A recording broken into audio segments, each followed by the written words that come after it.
Starting a little early tonight, a live action here from Spain Park, catching the tail end of the third quarter here of Mountain Brook versus JAG.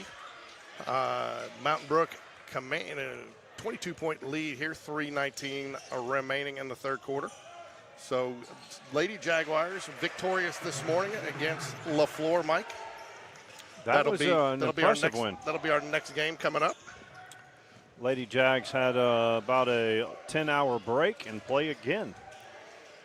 So, and apparently the same thing that kind of plagued the Lady Rattlers last night was to the advantage of the Jags. They could not hit a shot from the outside, and the Jags forced them to shoot a lot from the outside. So, they kind of gave up the perimeter to offset the size down low. So, we'll see how they respond tonight. Did just find out that we will be a fairly full squad tonight for the Lady Jaguars when we get started. Most of the girls, I guess because of the rain and stuff, flag football practice got canceled, so those girls are going to get some playing time tonight.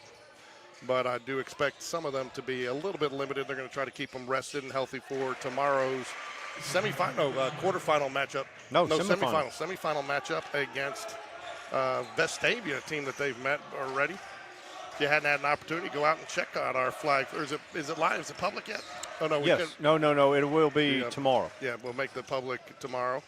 So the flag football team asked us to keep last week's game private until after tomorrow, so there can't be any scouting, right? Yep, that is correct.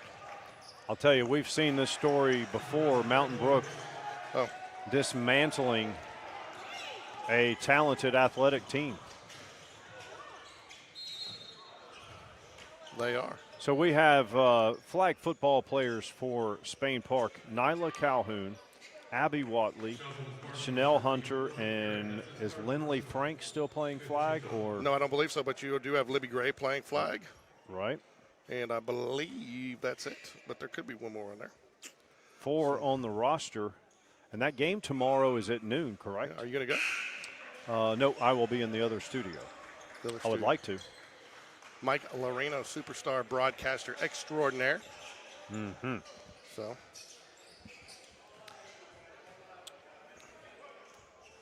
Did you begin with your nachos tonight? I have not. You know, we're going to Top Golf. I will not be here. You have Jackson Bradley coming up from Auburn to do the second game with you tonight, because I am taking a family for Thanksgiving to Top Golf tonight. That will be fun. So. You know, one of the things I like about Jordan is especially I requested the third level because if you can't hit it, you can throw it. So.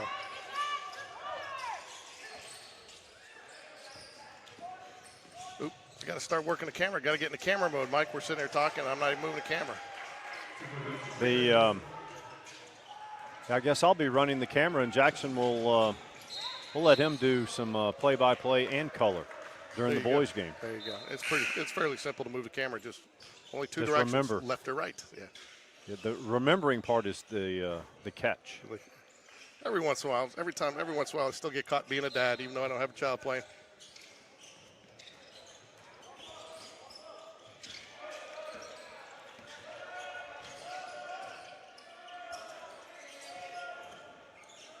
Lead is 31, Mountain Brook. And who does the boys play tonight? Do they play they play. The boys are playing Albertville, the Aggies of Albertville. I sat with Coach. In fact, when I had my sit down with Coach Black yesterday, it was during Albertville's game, and they've got some players that can shoot it. I don't think they pose any matchup problems for Spain Park.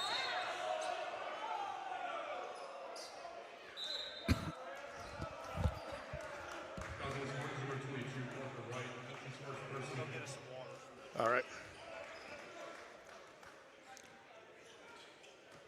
Mountain Brook to the line to shoot. No, sorry. Jag to the line to shoot 2.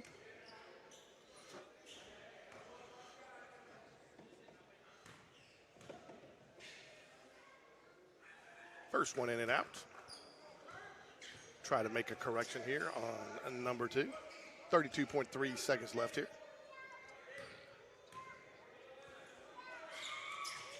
And the second one off, but Jag comes up with the rebound. Cross-court pass into the corner, looks about it, takes it off the back of the iron. Mountain Brook will get the rebound and jump ball call. Can't tell where the possession arrow is, but it looks like it's going to stay here. Oh, nope. Mountain Brook will pass it in, but Jag going with the pressure.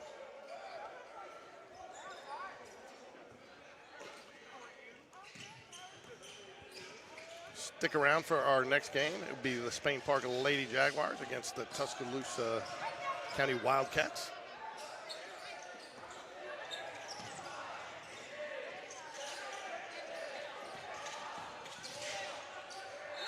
And we'll get the foul call.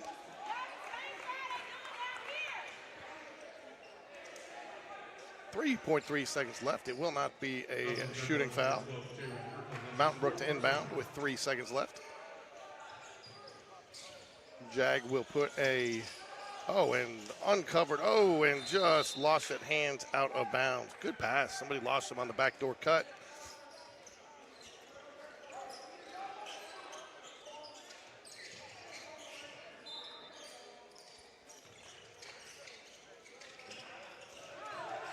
Mountain Brook gets back in, gets the shot, and in and out. Almost a buzzer beater. Just rattles around.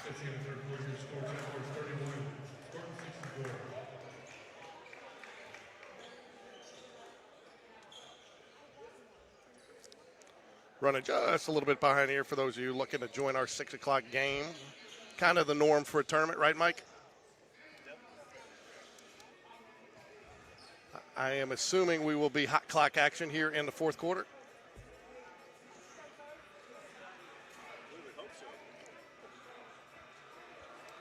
And then a quick 10-minute warm-up period, and the game will start. So we should be having tip about 6:20, I would assume.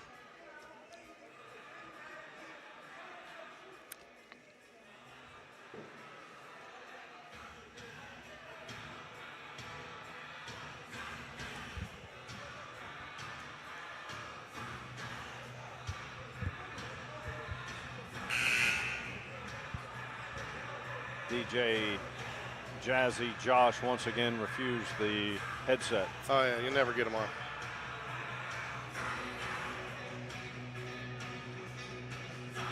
The Jag ball here to start the fourth quarter.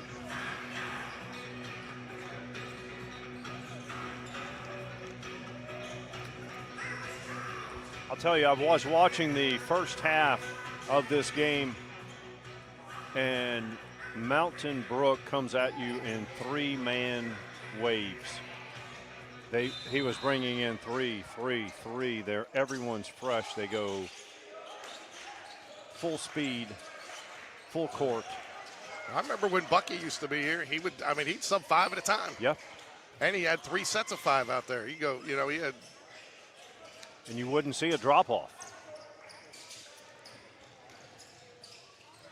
But now Mountain Brook's so good at their ball movement, though. It's hard not to make a shot when you're getting open looks. And then they can drain it from behind the arc. And this game was 42. It was a 16-point deficit, 42 to 26. They've gone on a 25 to 5 run. You know, it used to be a joke when Jordan was playing. They'd say Mountain Brook girls would start shooting threes in their first trimester. Before they were even out of the womb.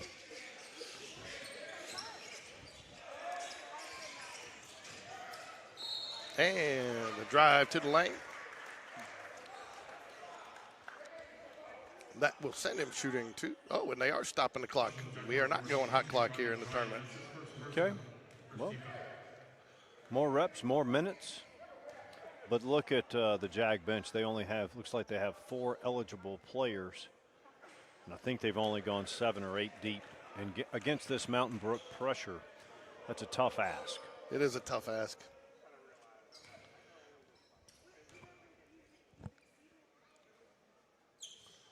Shot up and good.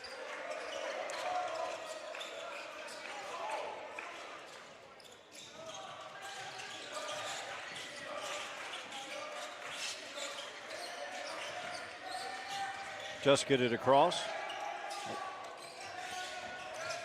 Mountain Brook relentless still here, even with a 37-point lead. I don't think they know another way to play.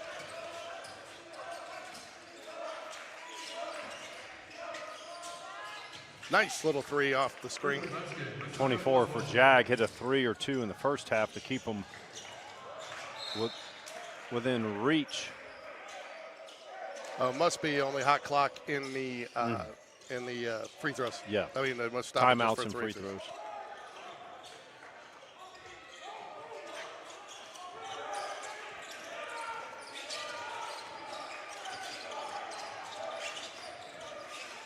Everyone, all 15 players, or everyone dressed out for Mountain Brook has seen significant minutes tonight. I like to see that. Ball will go over to the Spartans on the out of bounds, and there you go. I think they're going 9 deep now, Mike. Yep, they are.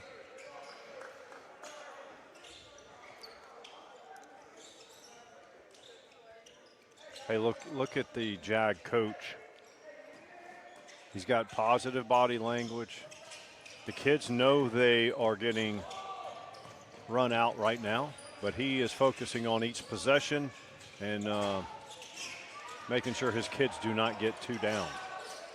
Because trust me, if you don't know, I'll tell you, Mountain Brook does this to many teams. Spain Park traveled to Mountain Brook, were down double digits, and got it to within 2. Nice. And we couldn't get a rebound off a free throw. Just one free throw? Many Nope, free throws. we missed. They missed 2 free throws in a row. We missed the rebound on the second. So then we had to foul again. They did the same. They made 1. We were down 3. And they missed the second, and they got that rebound. So we could not box out and get a chance to tie the game. But it was a great comeback. Owen Leonard fueled that comeback. We were down 12 with like a couple of minutes left. And it wasn't Owen alone, but he was the spark. Owen had a nice little game last night, shooting the 3 well. Hey, he can defend. He can shoot it. He can distribute the basketball.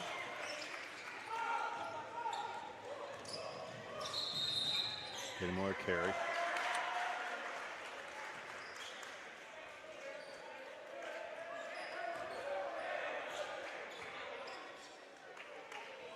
Mount Brook the inbound at the timeline, or as Mike likes to call it, the volleyball line.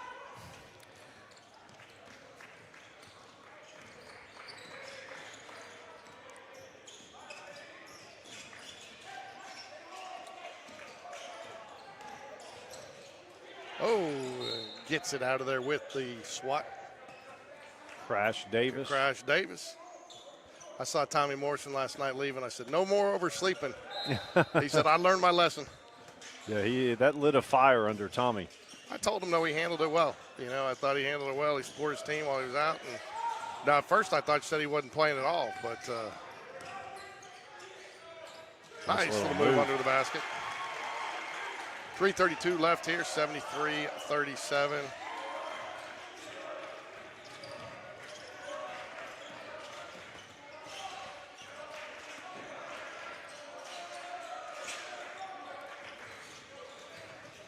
Nice little kiss off the glass. Does not go down, though. Rolls out. Mountain Brook will press it up quickly, as they like to do. Oh, they're going to call the foul on the floor. I thought he traveled there, Mike. I had my back turned. I thought we had a little foot shuffle there. 2:57 remaining here. Fourth quarter action here at the Jaguar Classic.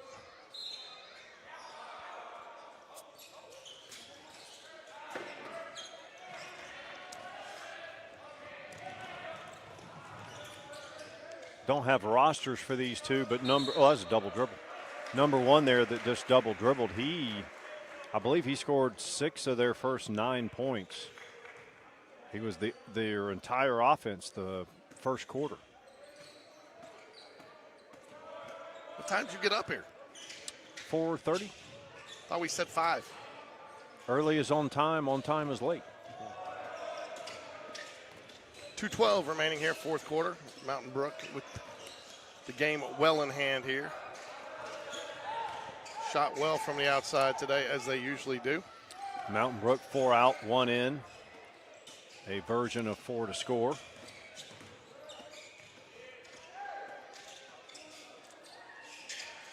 This is not to protect their massive lead. It is to work on this for when they have a much smaller lead.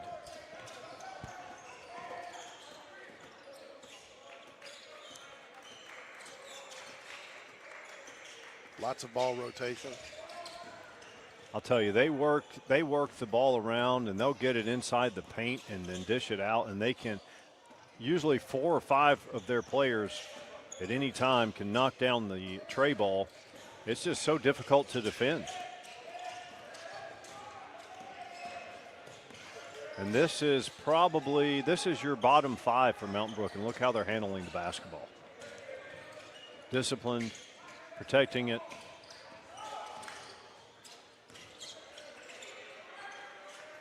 You think you see him put up another shot? Or they just can be content to run the clock out here? I think it's going to be up to Jag. If they extend out or they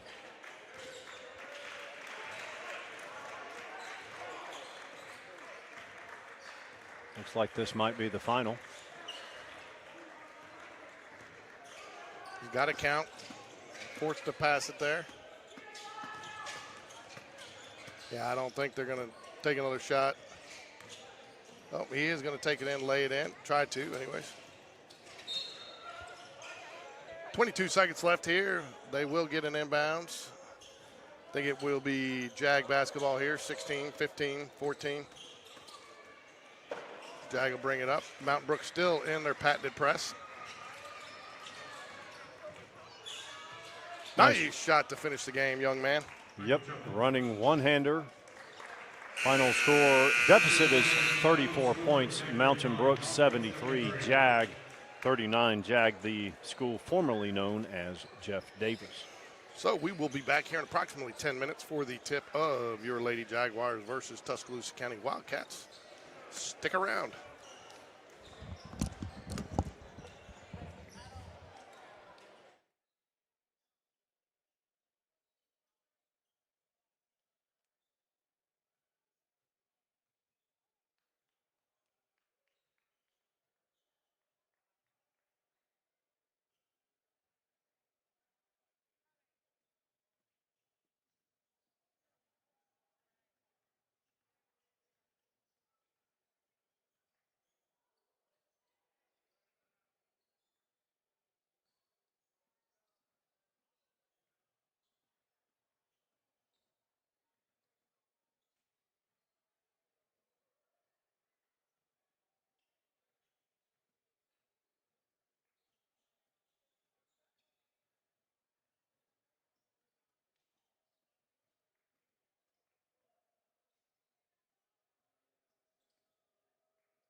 back for our first game of the night action, really.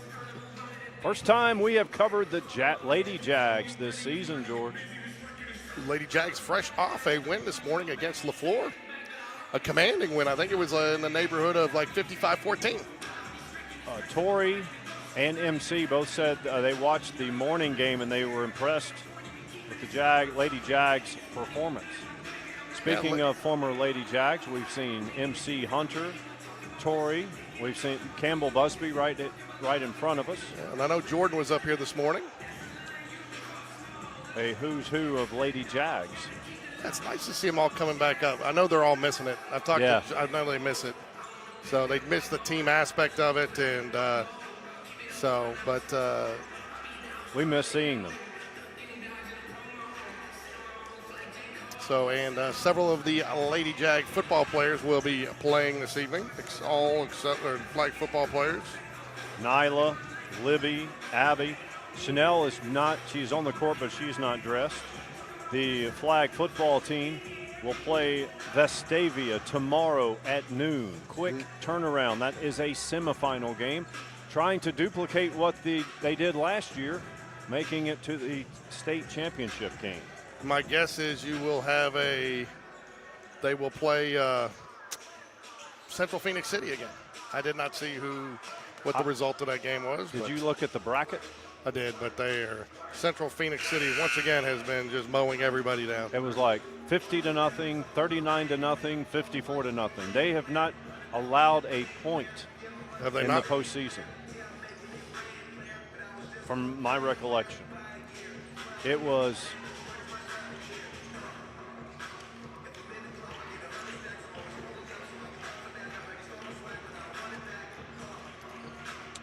coming up on 30 seconds till tip off. Actually, let's see here. Will our trusty PA announcer will 52, 39, 56. 52. And they are supposed to play Smith Station tonight at 6 p.m. So, but the Jags are also still low. Oh no, they've got this. So they are playing at 6 p.m. down there. So, see if we can't get some score updates there for you. Looks like they are going to announce the starting lineups for the home. This game features the Tuscaloosa County Wildcats and your Springport Jaguars. At this time, let's meet the starting lineups. First, the starting five for Tuscaloosa County. Number 1, Elise Hollingsworth. Number 2, Dion Burrell. Number 4, Caitlin Johnson. Number 5, Aaliyah Edwards. And number 20, Carmen Jackson.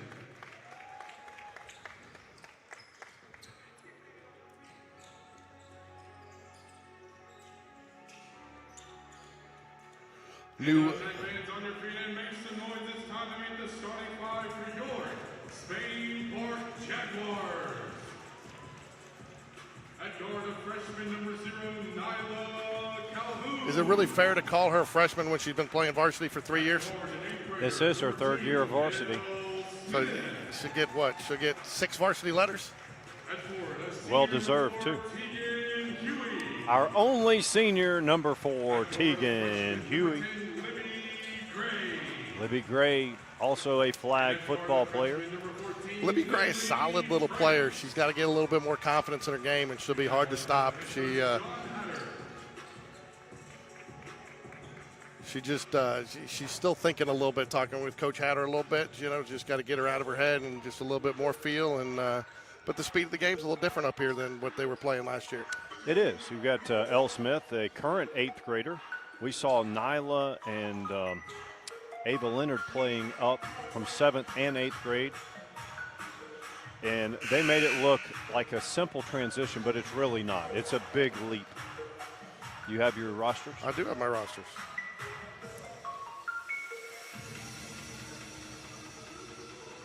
This is a very young team. If they stick together, Mike, they are going to be a force to be reckoned with in a couple of years. They will be fun to watch.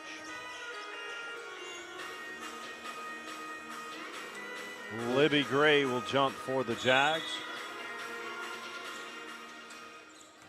Number 4, Johnson jumps for the Wildcats. Teagan. Thought she might have popped that one right there. Teagan just coming off back after sitting out from the concussion protocol. Was a little rusty against Oak Mountain, but looked very good. Just her shot was just a little bit off, and I know she's been working on it. Long 3, short. L. Smith, the aforementioned 8th grader. I tell you, if you look for the ball, you're going to see L. Smith somewhere close to it on the defensive end. She gets a lot of rebounds.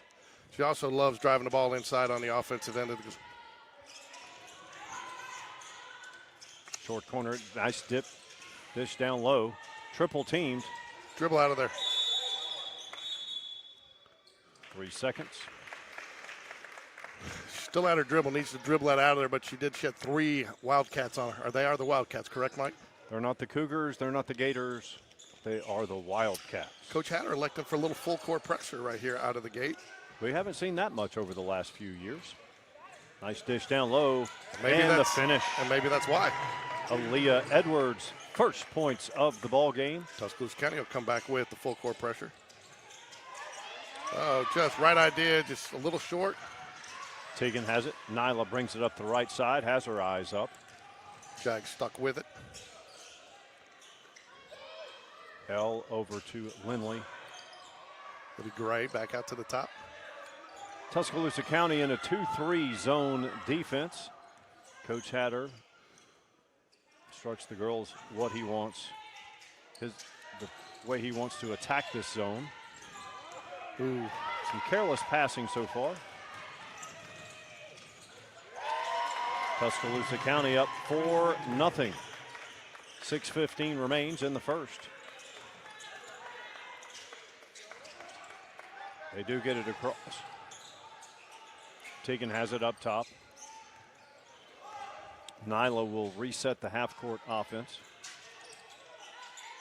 So far, this zone is causing the Jags some issues. Long 3, rainbow, down and out. No, Lindley had a few key baskets in late in the game when the Jags went on the road about a week ago to beat Hueytown. That was a good road win. Very good. There's number 5, Aaliyah Edwards. 6-0. Coach Hatter going to take a 30-second timeout here. Does not look happy one bit. This is a 30-second timeout.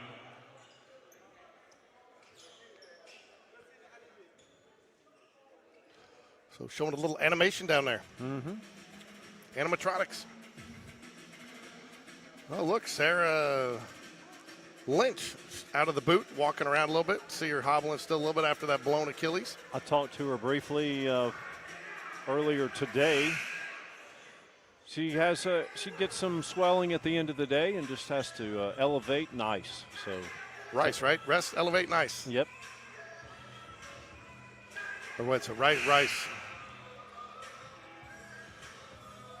Tuscaloosa County. Oh, I was going to say they pulled off the press, but they're still hanging around the bench. We'll see if they come back out in the full court pressure here or not. Abby Watley checks into the game for the Jaguars, Mike, as well as Camilla Dawsey. Camilla Dawsey, she's been around a long time. What is she now, a junior? I believe so.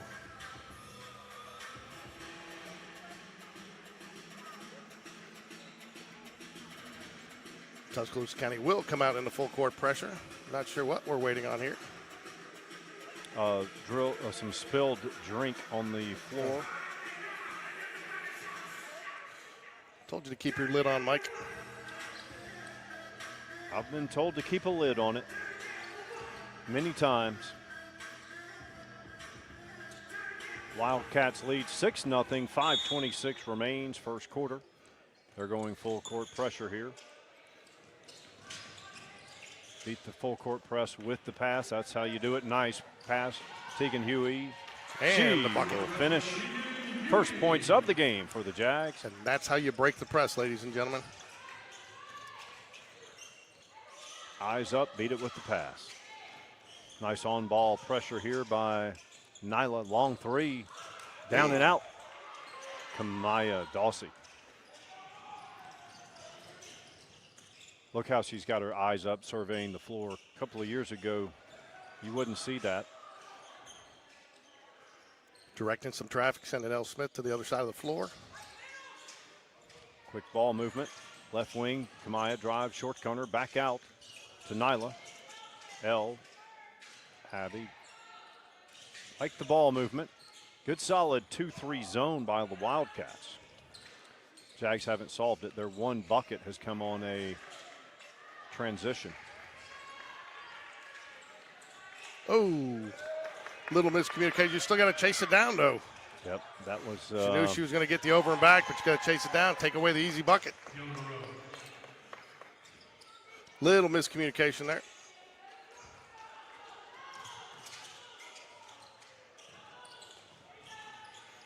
Tegan drives. Oh, stays here. Thought he got ready to point the other direction. Thought about it, corrected it. 3:55 here. Jags trail 8-2.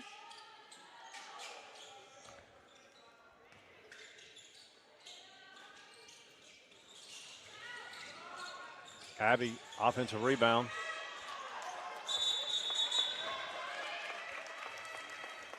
I think that will go over to Tuscaloosa County on the jump ball. You are correct.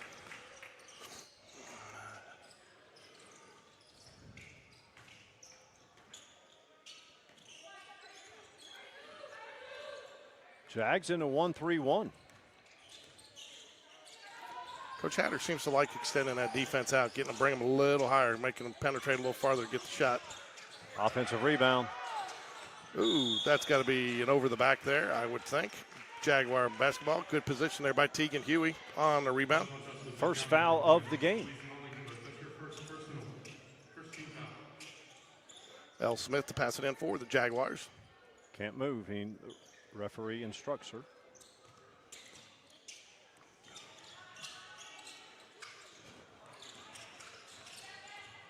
Nicely done. She's got the three. Good. String music, L. Smith. Nothing but bottom. Just like that. It is an 8-5 game. 3:07 remaining in the first. Ooh, Nyla almost had the hands on it. Tegan does steal it. Nyla in the open court. She finishes. Nice job. Good court awareness there by Tegan, not taking it out of bounds and looking up and finding the open Jaguar up the floor for the easy lay-in. And just like that, Mike, it's a one-point game. Yep. This half-court pressure, the full-court pressure the Jags tried early was not effective, but this 1-3-1 half-court has been very effective so far. L. Smith will back it out wisely. Was not there.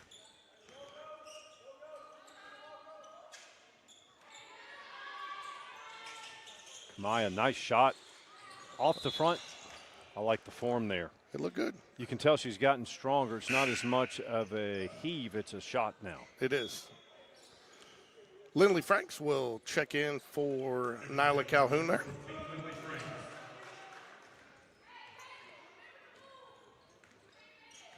.2:15 remaining here, first period action.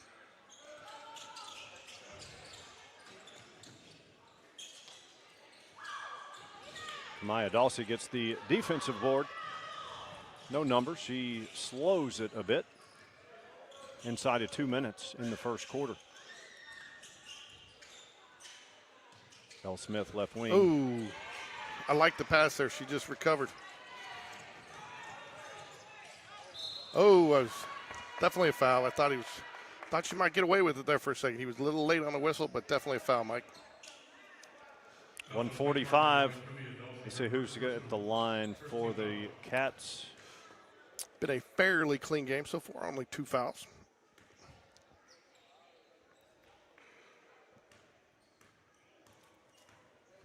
Is it Sia or Saya, number 5 for the Jags?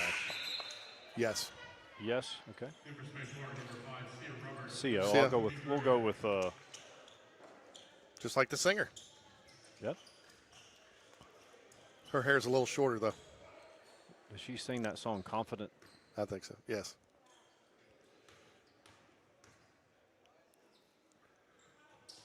Second free throw is good. Lead is 9-7.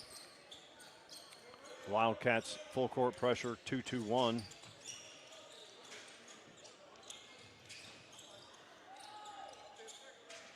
Well done. Oh, don't pick up your dribble there.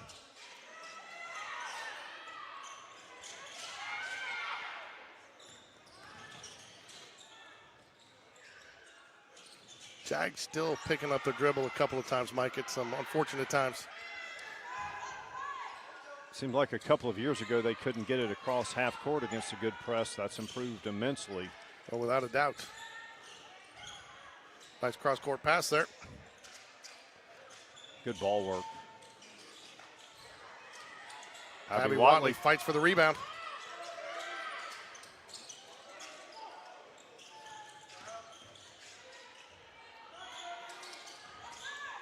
Ball movement is excellent. Long three. Good. Yes, sir. Nothing but the bottom. She buries it. Lindley Franks gives the Jags first lead of the evening. Nice ball movement there and patience, Mike, to wait for the good shot. And again, Abby Watley, phenomenal job keeping that possession alive, fighting for that rebound underneath. Offensive rebound putback is good. That's number 44. Annabelle Cockrum regains the lead for the Wildcats. Looks like we're going to have a good one, folks. You'd like to make it a little bit harder on them on the putback there, though, Mike. Yes, definitely. Nice. Libby Gray lays it in. You know, a few more trips of that, maybe the Wildcats back out of that full court. Nice assist there by Sia Roberts.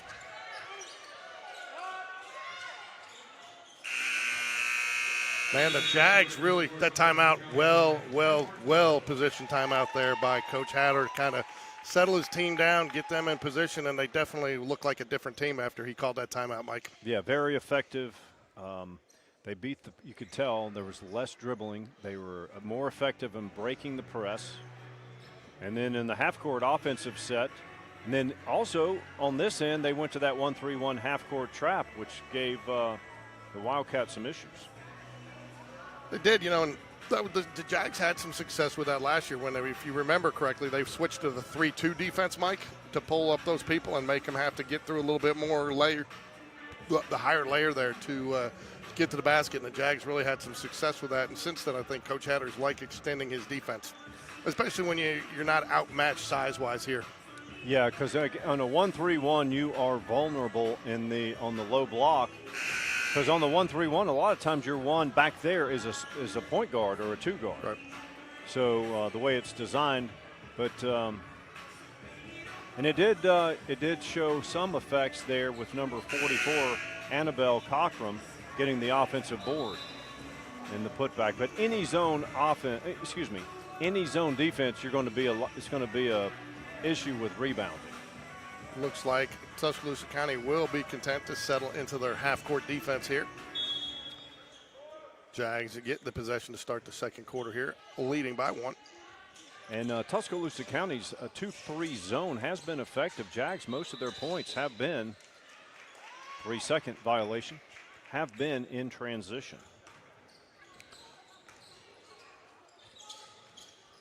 Jags lead 12-11. Second quarter just underway.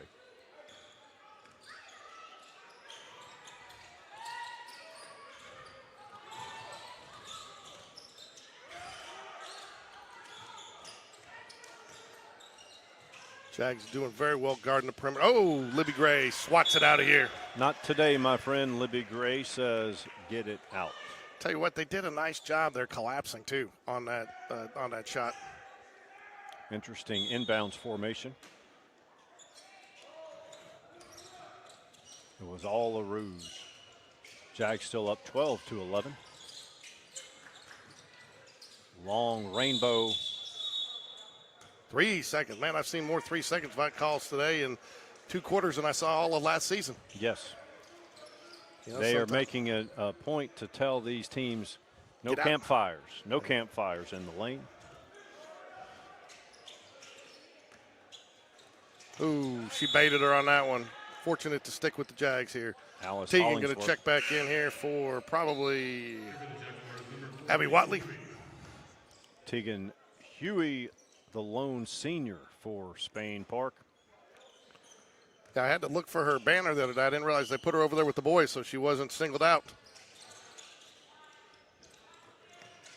Good cross-court pass there, wisely done.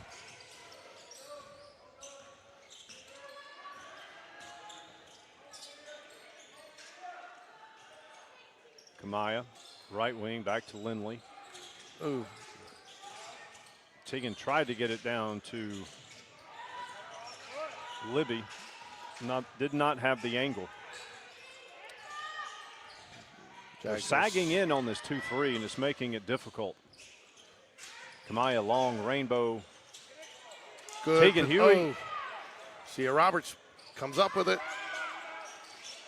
Online, but off the back iron. I like the aggressiveness there, though. Lindley Franks putting it right back up, Mike.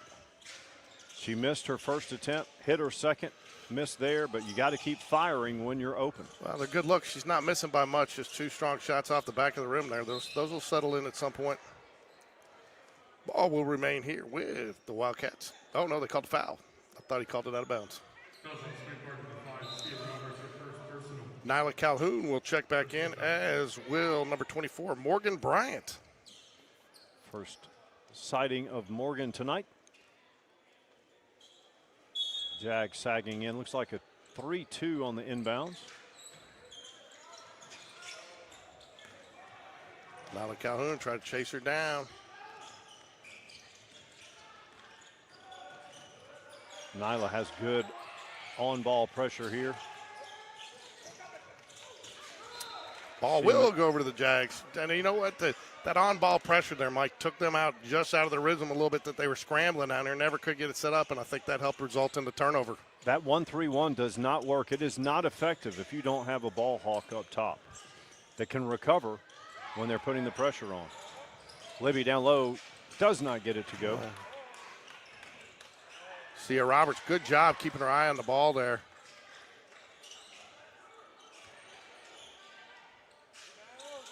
Yes, good. Sir. Three-pointer, that's Morgan Bryant. She says, hold my drink, watch this. Straight off the bench.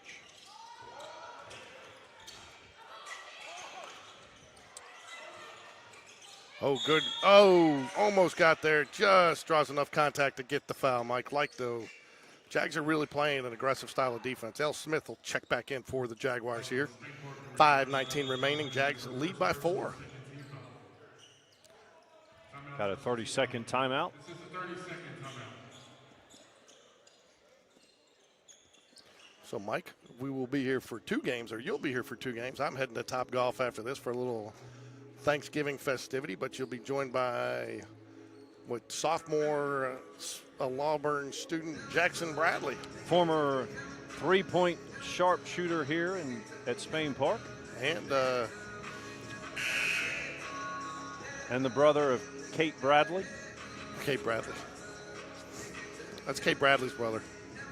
I barely recognized her yesterday. You know, I'm used to seeing her all with her cheerleading bows and her pom-poms.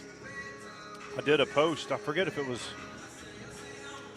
Oh, yeah, it was when one of the local channels came and interviewed Brock and the cheerleaders, and I titled it, Interview with Kate Bradley's Brother. Yeah, I saw that. L. Smith, Libby Gray, Nyla Calhoun, Morgan Bryant. Libby Gray gets the rebound. They're going to call a jump ball. And Sia Roberts on the floor for the Jaguars.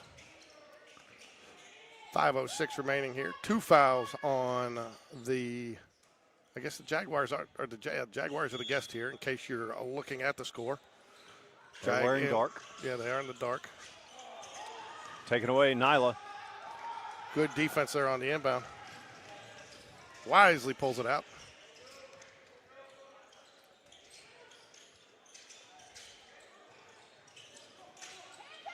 Man, the ball movement much improved. Well, I think part of it, Mike, he's got these girls together early in the summer. And L. Smith goes for the rebound. Still has her dribble. Can't get it out of there. Still fights for it. Still got her dribble. Ooh, would have loved to have seen her pop that. Yep. Just because you miss a couple, you got to keep shooting. And I think that's the difference between somebody that's just now coming up versus somebody that's, you just get that confidence. We saw Lindley miss. You got to keep firing. If you have the open opportunity, shoot it. Shoot or shoot. You can quote me on that, Mike. I will. I'll put that in the annals of Game Day Sports Radio. Travel.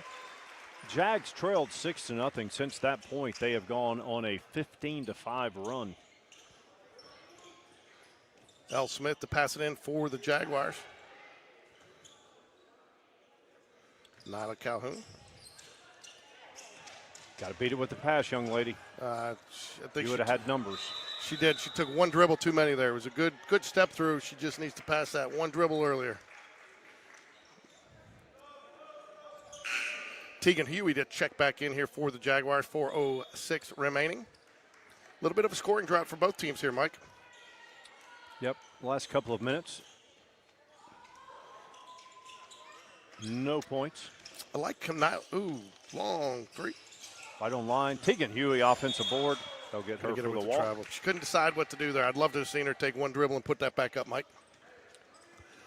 She's still getting her feel back a little bit, though. You got to remember she had to leave softball season last year with, I believe, a torn rotator cuff. Had major shoulder surgery and during the season and missed the remainder of the softball season and all of summer rehabbing and was didn't really get back until the fall. Yeah, and it's tough to miss all those summer workouts. And she is a senior, and she is an outstanding athlete. So she worked hard to come back and get to this point. So we have got, too easy. Yep. Uncontested shot, number 5. Aaliyah Edwards cuts the deficit in half.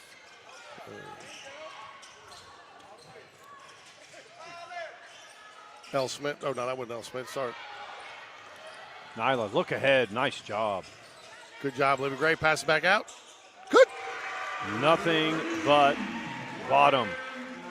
Morgan Bryant connects again from behind the arc, extending the lead to 5. 18-13, 3:05 remaining in the second quarter. Here's a 3 for Tuscaloosa County, and she answers. That's number 2, Deanna Burrell. Now we're starting to see some offense, George. Yeah, both teams seem to have settled in here a little bit and getting the ball. And Libby Gray, nice job sticking with it there. Good cross-court pass. Ooh, unfriendly rim there to L. Smith. Like the look, though, Mike. Like the shot, just didn't fall. Hey, they're getting good shot opportunities because they're passing. Making the extra pass.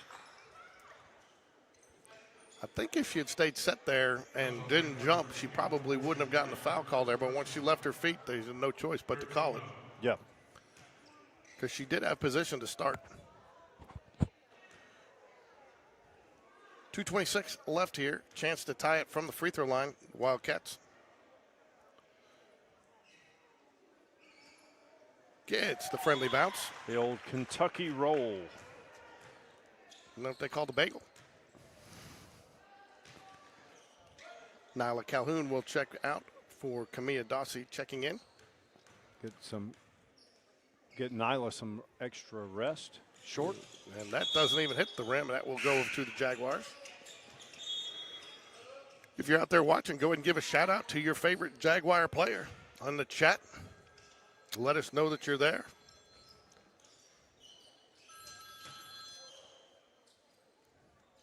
That was my uncle, Scam Likely.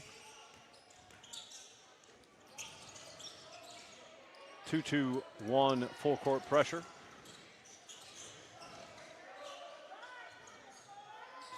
Rainbow 3 off the back iron. Ooh-wee. That's a tough one. Didn't see it. Not saying it didn't happen. Jags lead by 1, 18-17, 2:09 remaining. I believe Tegan has 2 fouls. Next foul for Spain Park will put the Wildcats in the bonus. 4-0 on fouls, a little disparity there.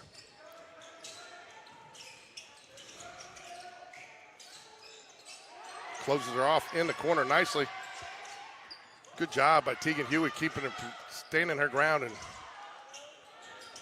ooh, there was contact there. And there gets the foul call. You'd like to see her dribble that out of there just a little quicker, not give them a chance to converge on her like that, Mike. First team foul of the quarter for Tuscaloosa County. L. Smith, Tegan Huey, Morgan Bryant, Camilla Dawsey, and Lindley Franks are your Jaguars on the court right now.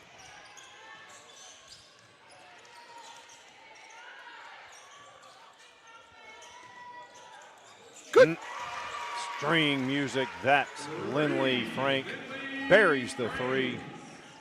I tell you, Mike, it's nice when you have this many people hitting shots. It just really opens, it just makes it harder for them. They have so many more people they have to cover, so somebody's going to get an open look. You have to have these shots fall when a team has a 2-3 or a 3, any type of zone. Otherwise, they just sag down and. Oh, the foul call. L. Smith's grandparents watching. L. Smith, L. Smith's grandparents go back and watch last night's coverage in the, in the boys game. We interviewed L. Yep, we did. We gave an interview, nice little L. She says that her dad is the biggest trash talker in the house, but we all agreed that L is probably the best athlete in the house. We did. Now, I don't know if Will and Brody would agree with that. I think Miller just goes with the flow. Yeah. Second free throw on the way. 1 of 2 from the charity stripe. I'll tell you, though, Miller's Jag blue through and through, though. He goes to everything. Oh, what are we doing there? I'm not sure why. I think it would have been tough for her to catch, but I'm not sure why she pulled her hands down. Careless turnover there for the Jaguars, but Jags up 21-18. Jags have done a nice job defending the inbounds pass, Mike. That's going to be off. L. Smith tracks it down. Open. Yeah, banks are usually closed on the holidays. Come on, man, that's gold.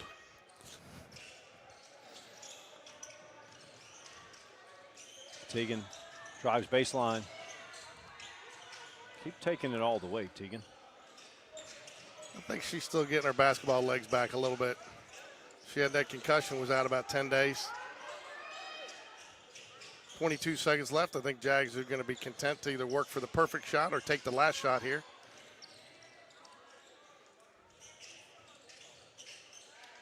Now you work it. Let's go. Tegan deflected.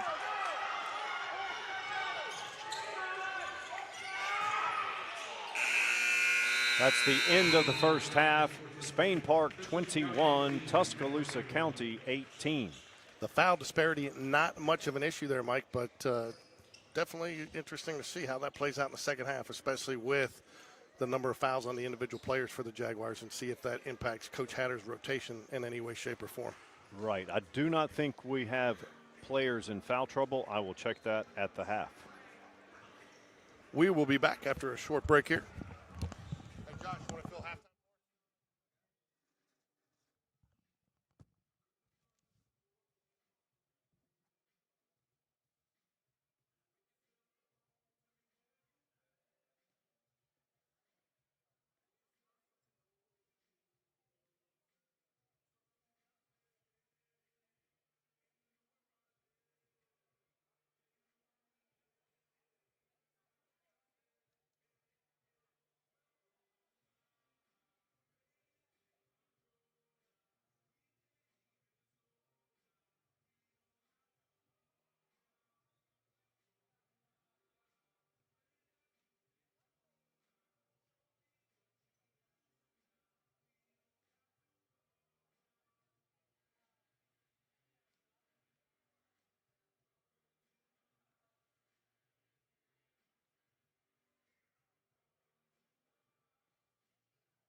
All right, back here for second quarter action.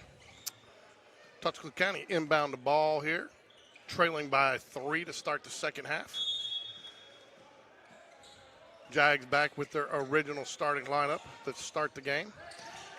Lindley Franks, Nyla Calhoun, Elle Smith, Libby Gray, and Tegan Huey.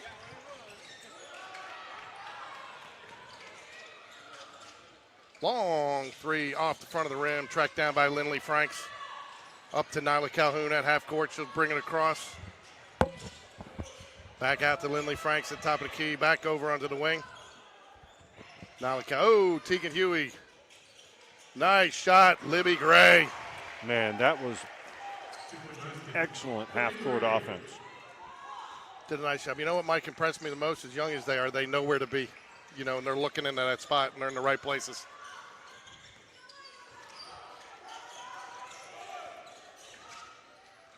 Oh, Elle Smith read that all the way. She's got it. Doesn't have the numbers, but she will take it all the way. And lost it. Just looked up a little bit to see where she I like the decision to take it there because she had to step. More than likely, she's going to get fouled if she can hold on to that. Just lost it on the transfer. Yep, that was a right thought. Just did not execute. Tell you, she may be an 8th grader, Mike, but she doesn't play like an 8th grader. No. Oh, Nyla Calhoun cuts off the passing lane up there. Will take it in for the easy 2. And just like that, I believe that's the largest lead of the game for either team. And Tuscaloosa County says, let's talk about it real quick. Jags off to a hot start here to start second half. Michael? That's what you want. Would you like a hot start as opposed to a cold start? Hot start, cold start. Reminds me of last week when I replaced the battery in one vehicle, and the very next day I had to replace the battery in the next vehicle. It was magic. Magic. Planned obsolescence. So far I'm a new battery in the truck, new brakes on the Highlander, new tires on the Rogue. Did you have to get a second mortgage? I mean, everything is so expensive these days. I tell you, man, I've been up at the United Car Care over there in Cahaba Heights, and they've been very friendly, very reasonable. Well, that's fine and great, but are they sponsoring the show? Well, not yet, but they might be. I think I'm sponsoring them. Several United Car Care workers will have a merry or happy Thanksgiving thanks to the Corey family. I really like how Coach Hatter has extended the defense here since they and Elle Smith with the rebound tracks it down. Gets it up to Nyla Calhoun. She'll press it up. Tegan drives, spins. Nyla, cross court. Good pass. Just off the fingertips. Does that count as a shot since it went off the backboard? I do not think so. Oh, Lindley Frank slaps it away. Nice job on getting the hands on the ball from behind and denying the shot. And avoids the foul. 5:27, or 5:57, sorry. 25-18.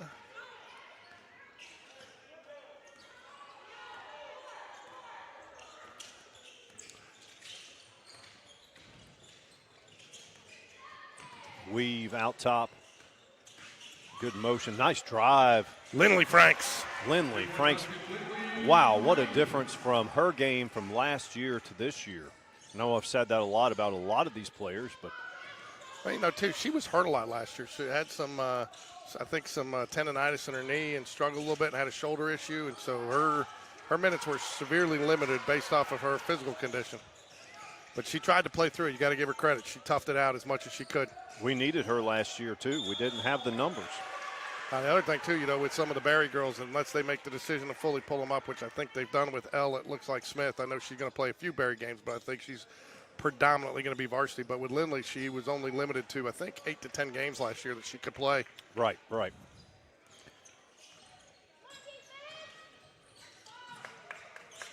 Elle up top. Nyla, right wing. Tegan Huey, nice pass down low. Nyla in the land of trees, goes up, gets the foul. Oh! The shot does not fall. I like the discipline. I'll tell you what, she made a nice move last year. She's not doing that. She's just going up straight with it, and it's probably not getting the foul call. But she will go to the line to shoot 2. last year she might have done the dipsy-do underhand. Nice little shot there from Nyla Calhoun. Jags extend the lead here to 10, double digits, I think, the last time I checked. Yep. Little firm. Tegan Huey with the rebound. And, man, I don't know, Mike. To me, that just seems like a quick jump ball call. You think you give somebody a second to try to rip it out of there? Well, at the same time, maybe the thought is let's not have people throwing elbows. I guess that's true. Safety first. Ooh, Libby Gray, nice job using her body to cut off the baseline. Dribbled off the foot, will turn over to the Jaguars. One of the rhetorical rules of basketball defense. Cut off the baseline, and Libby Gray did exactly that. Jags up 10, 28-18, 4:32 remains in the third period. You know, she did it with the body, too. A lot of times you'll see somebody try to stick out a leg there to cut it off, and then you're going to get the foul call on that every time. Tegan Huey, nice job trying to keep it, but lost it. 2-on-1. Bounce pass. Oh, nice Finish. shot. Number 5, Aaliyah Edwards, puts the Wildcats on the board in the second half. 8-point lead. Approaching 4 minutes in the third quarter. Tegan back to Nyla. Tegan Nice. Drives. Oh, there was a foul there. Looked like that had a lot of arm, Mike. Tegan did not argue it, which is Oh, Libby Gray stands her ground, gets the block. Nyla Calhoun doesn't have the numbers. We'll still try to push it up with the pace.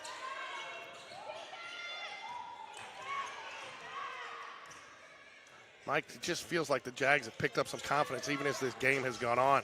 their half-court offense is different. It's a different attack than it was in the first half. Libby has it, low block, back to Nyla. Lindley drives. Ooh. Maybe that's not her shot, and that's okay if it's not. Jags will set it reset. You notice, George, nice drive. Nyla Calhoun leads back to 10. Tuscaloosa County now in a man-to-man defense.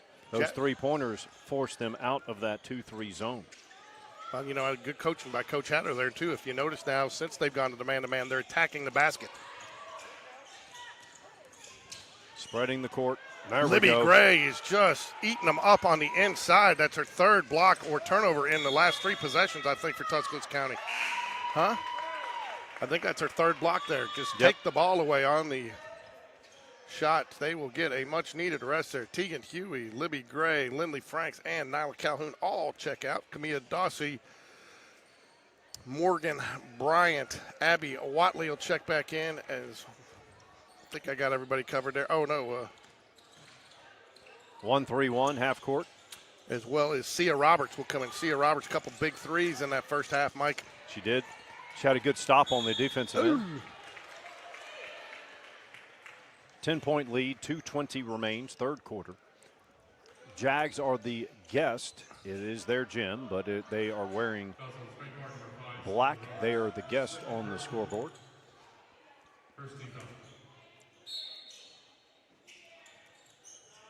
Spain Park in a 2-3 zone for the inbounds. Now they switch back to the 1-3-1. Oh, gets her with the double dribble. Nice job there by Morgan Bryant. Just good on-ball defense, Mike. Yep. Take teams out of their comfort zone. But, you know, that's something I think Coach Hatter has the ability to do this year. He can change it up a little bit more because he's got more in. He's had these girls for a little bit longer, and they can run a few different things. I'll be interested to see when they have to go man-to-man. I want to see that. Looks like they have the athletic ability to do it. Look at this ball work. Very nice. Three-pointer on the way. Just long. firm. Tell you what, though, I like the shot there by Morgan Bryant. Good, had a good open look, just a little firm.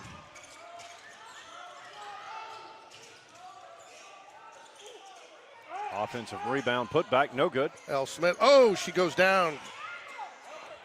She looks okay. She's going to remain with the Wildcats. Wildcats down 10, 1:29 remaining.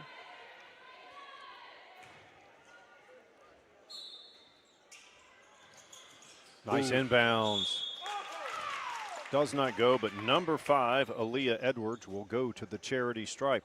Hey, if you're watching from Tuscaloosa, let us know what player for the Wildcats you are eyeing. Didn't he call it on? Who did he call it on? Called it on you. They called it. They said 14. Lindley, but she's not even in the game. 24 is in the game. Maybe he misspoke.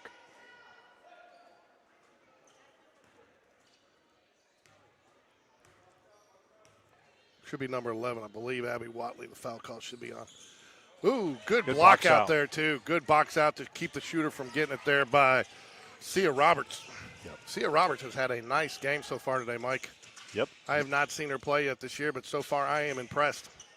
And also number 24. Ooh, just a little high. Like the thought, though. Morgan Bryant. We haven't seen her game like both of them.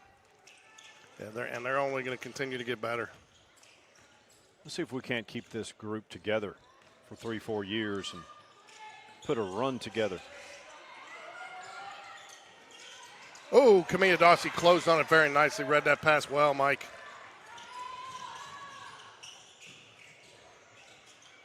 Nice look. We're at the elbow. Back out to L. She ball fakes, drives, short corner, drives, draws the foul. She'll go to the stripe. L. Smith is not afraid to take it to the hoop. Which is a bit unusual for a younger player, 8th grader. A lot of times they're intimidated taking it into the paint. Maybe she's taking in the paint for the remote at home against Brody. I mean, that's got to toughen you up. Nice. First. She puts down the free throw. Knocks down the first. Lead is 11. First second. Second one a little short. Abby Watley, nice rebound. Can't finish it, though. Liked everything about that except it didn't fall. Abby is not pleased. Nice rebound, did not finish. Great job on getting position there. There we go. Abby takes it away. Loose ball. Another jump ball. I tell you, I think she knocked that away, and I think she thought her teammate was going to pull her, corral it, and didn't, and then kind of got caught in between there. Lindley Franks will check back in for Sia Roberts. L. Smith to inbounds here to Camilla. Kamaya, what do you? I mean, I always say Camilla. You keep saying it Kamaya. What is it? We'll listen to. I think it might be Kamaya, but we'll see. We'll hear what Will should pronounce it correctly. Oh, that looked good off the shot, but just didn't fall. Caught the front of the rim. Yep, right on line. 11-point lead, 11 seconds remaining. Tuscaloosa County trying to get a shot off before the end of the period. Short. 0.8 seconds left. I think you just pass it in here. I don't think you can get a shot off. You can catch and shoot with 0.6 in college. I don't know about high school. And that will do it for 3 quarters of action. Jags lead by 11.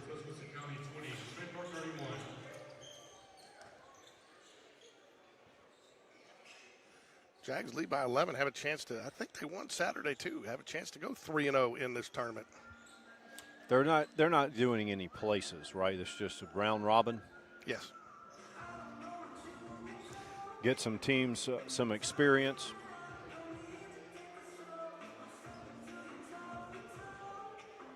Actually, I take that back. I do think there is a oh no, I believe you're right. This is a round robin. I do have a Jackson Bradley sighting. Hey, I got it. Hey, so you got to settle a debate for us, because Mike says that we're trying to start calling Quinn or Nash QB1. I said we can't call him QB1 until next week when you sign, because you're still officially our quarterback. Yeah, that's right. That's right. So you going to jump on here for the second game? Yes, sir. Yeah. Just let me know when. As soon as this game's over. Yeah, because he's going to. Nash, when the season ended, I said I'm officially handing over the keys to the cars. All right. I guess we're good. All right, we are. Brock Bradley says that you can officially call Nash Davis QB1. Right. I said we had to wait till signing day, but he says that when we lost, he said he handed the keys to the car over. So. Yep, he's. I think the keys are in good hands. They are, and I think a lot of that foundation started with that young man right there. Yeah. Nash has the measurables. He's got the arm. He's not afraid of the spotlight. Last year as a freshman, he was playing all 3 varsity sports. For those of you that don't know, we're talking about Kate Bradley's brother, Brock. That's right. The Clemson commit. Kate Bradley's other brother, Jackson, will do the broadcast with me when George leaves after this game. Nice finish there. How about a Morgan Bryant? Largest lead of the ball game, 13. Rainbow on the way off the back iron. Put back, no good. Oh, I thought it was going to. Oh, the Jags do keep. I thought it was going to hit the girl laying out of bounds for an easy. Libby Gray set to check back in for the Jaguars here. She's going to come in for L. Smith. So many Jags have played well. I don't know where to begin on a player of the game. We've got to look at Morgan Bryant. We've got to look at Nyla Calhoun. Nyla's done a lot of things in this game that don't show up in the stat book, too. She has. Well, I mean, anytime you run the point, Lindley Franks, that one, she did look like she got her feet totally set there on that one, Mike. Might have rushed it just a little bit. That wasn't the same shooting form we've seen throughout the night from her. She's hit a couple of threes. I'll tell you another. Number 10, Libby Gray. Been a force to be reckoned with down on the defensive end. Altered several shots, blocked a couple. I've got her for 3 blocks. Created some turnovers, got some rebounds. Dish down low, nice finish. Number 4, Caitlin Johnson for the Wildcats. Sia Roberts is coming in, giving the Jaguars a nice spark, Mike. I mean, you got a handful of players that could. It's going to be decided in this last 6 minutes. Of course, Coach Hatter doesn't give 2 flips about what we're talking about. He's focused on the overall outcome. Are you sure? I would, if I were a betting man, I would bet yes. I've seen him look up here a couple times. Yeah, he's just he's hoping we have left yet. Tegan Huey to check back in for the Jaguars. He's going to let her come in. The ball has not been handed over yet. What do we have here? Oh, they're calling it Jaguar basketball. Libby Gray, Tegan Huey, Camilla Dawsey, Nyla Calhoun, and Lindley Franks on the floor for your Jaguars.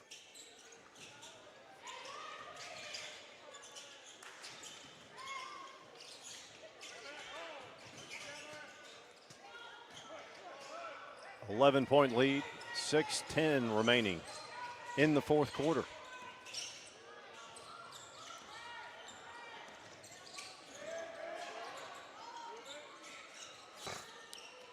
Jags in that 1-3-1 half court. It has caused problems. It's been a totally different game since he switched to that thing. Oh, Lindley Franks read that nicely. Oh, she's going to get, Nyla Calhoun just didn't get out. She thought she was going to get out in front a little faster, thought she was going to be able to get her on the pass to go in for the easy bucket, and got kind of caught up between the pass and the dribble and gets called for the double dribble. Yep. A for effort there, Mike. 11-point lead. Wildcats have a chance to cut into that lead.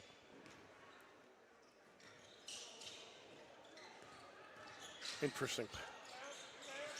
Long 3 off the front iron. Interesting foul there. First foul for either team in the 4th quarter. 5:37, Jags lead by 11.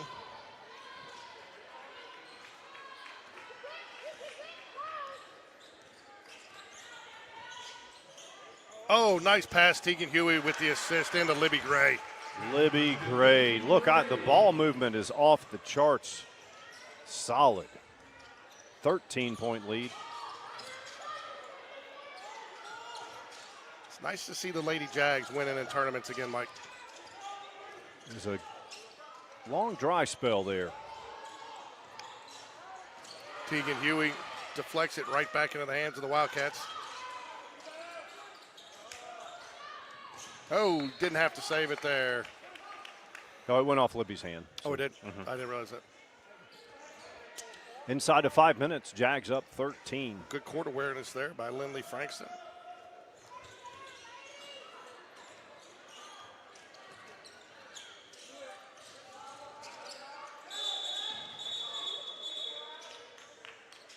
Another jump ball.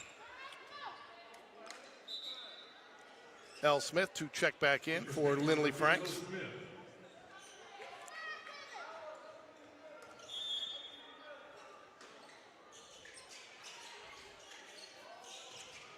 Oh, up and down. How do you not get that? That's a travel. You That is cannot do that. You cannot jump up, release the ball, and then be the first to touch it.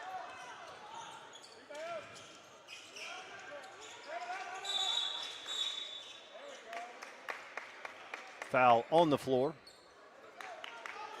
Camilla Dawsey called for the foul. That's her second. Could Will say Camilla as well? Did he? Yes, I believe so. The Rattlers, the Gators, the Bobcats, you got it all going, Mike. You brought up the Cougars. Kamaya, Mia Maya. Oh, another travel that they didn't call. Another double dribble that they missed. L. Smith corrals the rebound. Let's see what Wildcats do here. They're going to sag back into, looks like a 2-3. Tegan Huey misses the short one.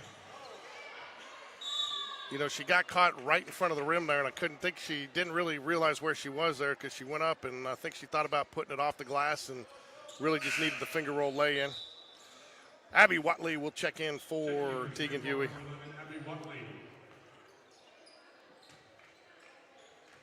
4:01 remaining. Jags lead by 13.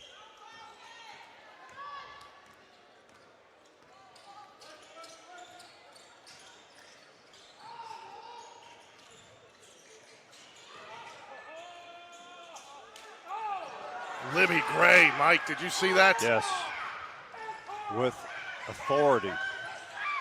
L. Smith, rainbow short, smallest player on the court. Camilla Dawsey with the offensive board. She has it up top, quick movement. Got 2 point guards on the floor right now for the Jags. Nyla and Camilla. Rainbow off. Wow. Did you see that?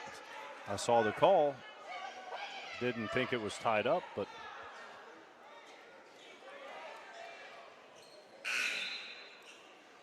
Morgan Bryant to check back in for Mia Maya Dawsey.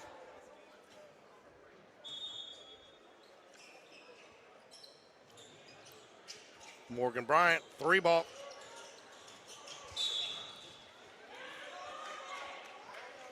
that was kind of a tough call for the Wildcats there. 3:11 remaining. So, Mike, what's impressed you the most from the Jaguars tonight? Ball movement and breaking the press. Now, we got to remember, we've watched these girls for 5-6 years straight. And those were 2, spot on. Thought about the shot, didn't take it, gets called for the travel. You don't want to try to take the air out of the ball, but here's where spread the court.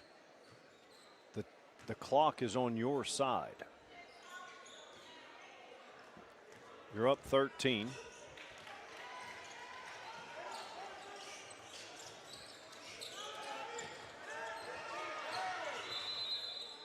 Timeout. Wildcats. I tell you, since that first little 8 points that Tuscaloosa County has scored, the Jaguars have really taken the Wildcats out of their rhythm. And it really started with the extending to that 1-3-1 defense. Yep, the Cats started out 6-0, and Coach Hatter called the timeout. You pointed it out. He called that TO. They went to the 1-3-1 half-court trap. They went away from the full-court pressure, and it's been a good combination. Well, and I think, too, you look, too, Tuscaloosa County had some success early on the inside in the paint, and Libby Gray has really shut that down. L. Smith with some big rebounds throughout the entire game. And, again, really the Jags' inside-out game. First half, they were doing it with the 3-ball. And now in the second half, since Tuscaloosa County's gone to that man-to-man, the Jags have had some nice passes in through the paint for the easy lay-ins. Yes, the Jags' three-point success forced them out of that 2-3. They went man-to-man. Now they've gone back to a 2-3, but we'll see the remaining 2:56 what the Wildcats choose to run defensively.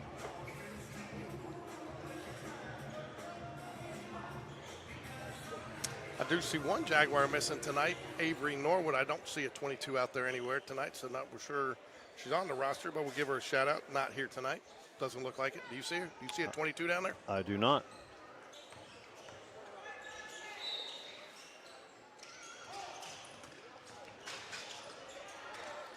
Jags still trapping. Nice drive by number 1, Alice Hollingsworth. Foul will be on the floor with 2:49 remaining here. They're going to call that on the floor. Jags will go 3-2 zone defense on the inbounds.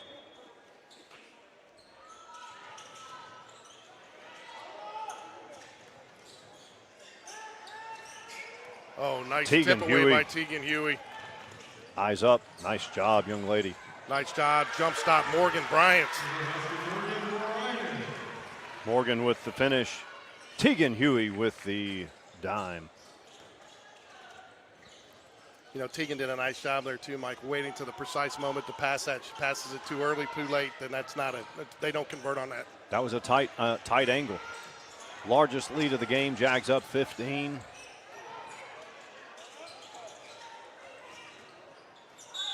Nice. Oh. Well done by Alice Hollingsworth. 2:11 remaining here, fourth quarter action. Stick around. The varsity boys will be up right after this.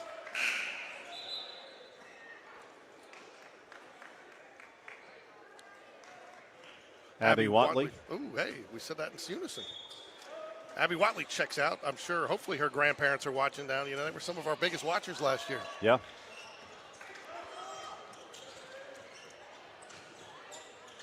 Nyla. Still pressuring on ball out top. I'll tell you, though, Mike, I am going to give that senior group last year some credit for the development of this team. Several of these girls, Nyla Calhoun, Abby Watley, Lindley Franks, had an opportunity to come up under their leadership, and I think that's really is paying some dividends. Well, Coach V brought it up for the football program. If you don't have the senior leadership, because he's brought up so many 9th and 10th graders on the football team, and if you don't have seniors that can truly lead, and last year's seniors accepted the fact that, because remember, we had 2 7th graders starting. That's not an easy thing for upperclassmen to handle.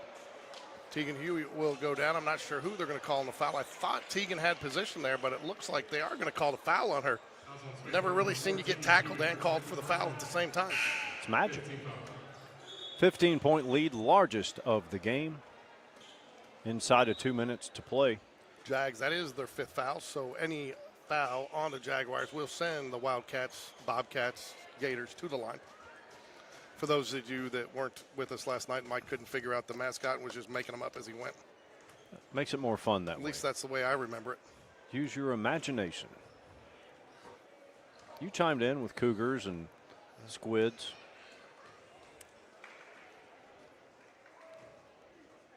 First one is good for Aaliyah Edwards. Isn't there what is it, the Kraken? Isn't a Kraken a squid? Isn't that a hockey team now or something? Or Seattle Kraken. What is that? Is that the hockey team or is that their basketball team? The hockey. They don't have a basketball team. No, I was thinking, who's the hockey team now up in Utah now? Are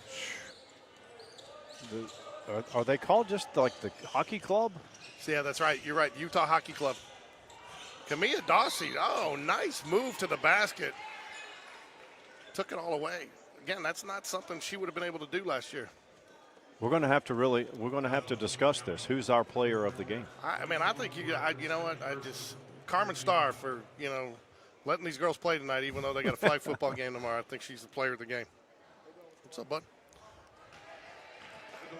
Coach Carmen Starr and her girls will play in the Final Four at Vestavia tomorrow, noon. I'm sure she's breathing a sigh of relief right now, too, that so far that her girls.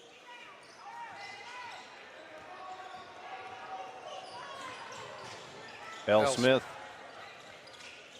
Well done to handle the basketball after getting a little traffic there.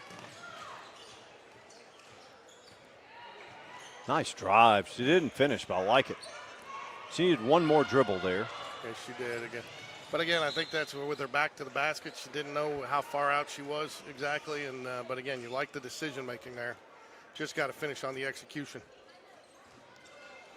1:20 left here. I think you're done seeing any flag footballers out here. Coach Hatter told me that if they got up that he would, rest them, make sure that none of them got hurt. So, yep, quick turnaround. Ooh. And it is normal protocol for when you're still going on in the playoffs, you hold off on the next sport up. The dipsy-do by Camilla. Beatrice Parker in the game now for the Jaguars. 53 seconds here. Clock winding down. Jaguars look like they're poised to get the victory, Mike. Up 13. I know that's going to shock you, but L. Smith got her hands on the ball there. Very active hands. Three-pointer up, off the rim, no good.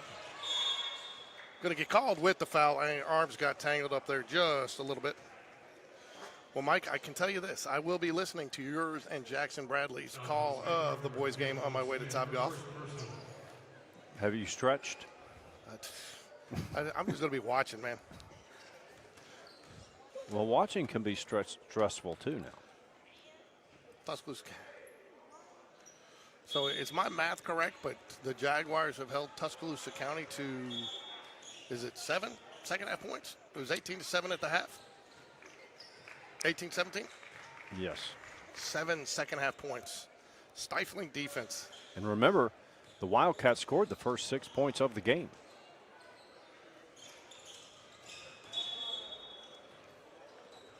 For me, I think the thing that probably separated, if you really got to go for a player of the game, I go Libby Gray with her defense down there. I think she really altered the game. Let's go with Libby because it was so close. And I think she really took if you look at, they only got 7 points in the second half.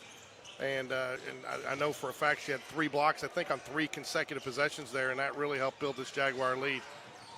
Aria Knight in the game, number 12, Bentley Watts also on the floor for the Jags.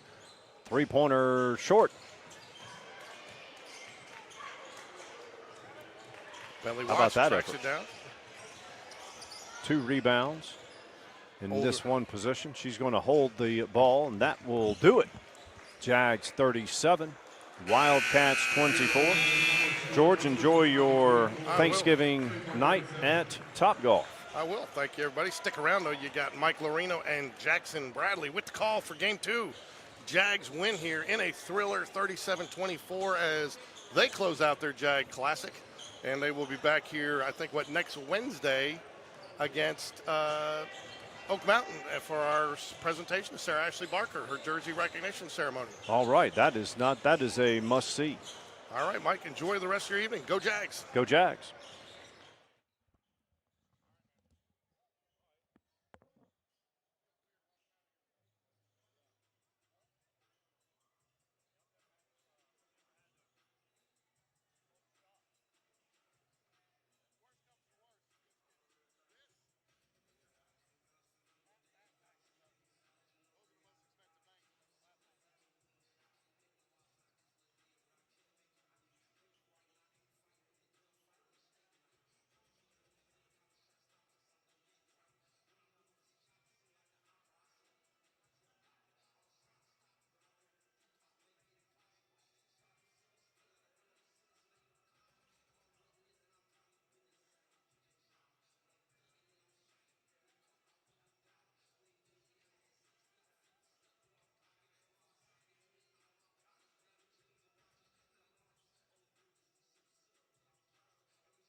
We are 6:15 away from tip-off, Spain Park.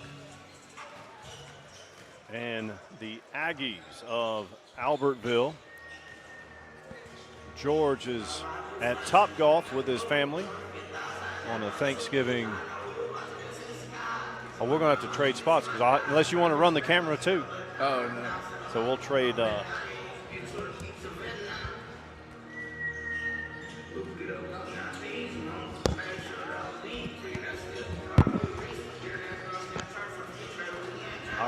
Our color analyst tonight is Jackson Bradley, the brother of Kate Bradley.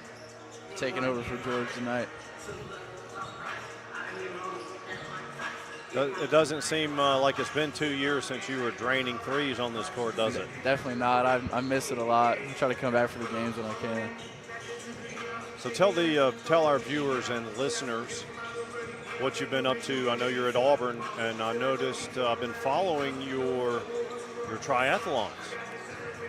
Yeah, so, you know, being so busy in high school, like I've always been, you know, playing sports and stuff. And when I got to college, I really didn't have anything. So I was looking for like the next thing to pour my heart into. And I found, you know, triathlon and marathon. So I've been focusing on that and then just kind of documenting my journey on social media. So just kind of falling in love with it and learning as I go. Yeah, right. That's and you know what? A lot of young kids are going to follow in your footsteps. And how you document that and it's going to have a positive impact on the young kids that are watching you. And it's not easy. You didn't pick an easy sport. It's demanding. Not at all. You got to love it, just like anything else. Have you seen this boys team play? I've seen them once. I came to the game last night. But other than that, not really. Other than just highlights I see on social media. They looked pretty solid last night. Yeah, they've got those are your rosters. Gotcha. Get these out of the way. It is kind of weird to see all the kids that were freshmen playing on the freshman team now. Yeah. You know, pass the torch. Now they're playing varsity. So it's great to see that growth. A lot of kids that, you know, were maybe underdeveloped at the time that are finally now, you can see their game kind of develop, and now they're polished players at the varsity level. It's pretty cool to see. We'll talk about the players. Andy McQueenie, I'm sure you played a lot with his brother Patrick, right? Yeah, we played baseball together. Baseball, yep. And Josh Wilkerson, he moved in. I need to verify this. I think he moved from Buckhorn. Oh, okay. He's solid. He missed the last game due to an illness. I do see him out on the floor. So that's good. I've heard good things about him. So he can guard 1 through 5, and he can take your 1 through 5 on the offensive end. So that's always a good thing, yeah, right? 100%. You don't find many players that can guard 1 through 5. No doubt. How tall is he? I think they list him at 6'4" or 5". So you look at Sam. There's Sam, Josh, and Quinn Davis all over there together. They're all around 6'5". Speaking of Sam Fox, he got offered either yesterday or the day before, got 2 offers. He played with a little extra pep in his step in the last game, was solid, had probably the best game I've seen him play. Mm-hmm. Owen Leonard, another senior. Owen's a great player. I've been watching him for a while. He's played with my younger brother, Brock, ever since he was really like 10 or 11 years old. So that's another kid that I've kind of seen his game develop over the years. This game will be live and on replay. On that, send it all to all your people.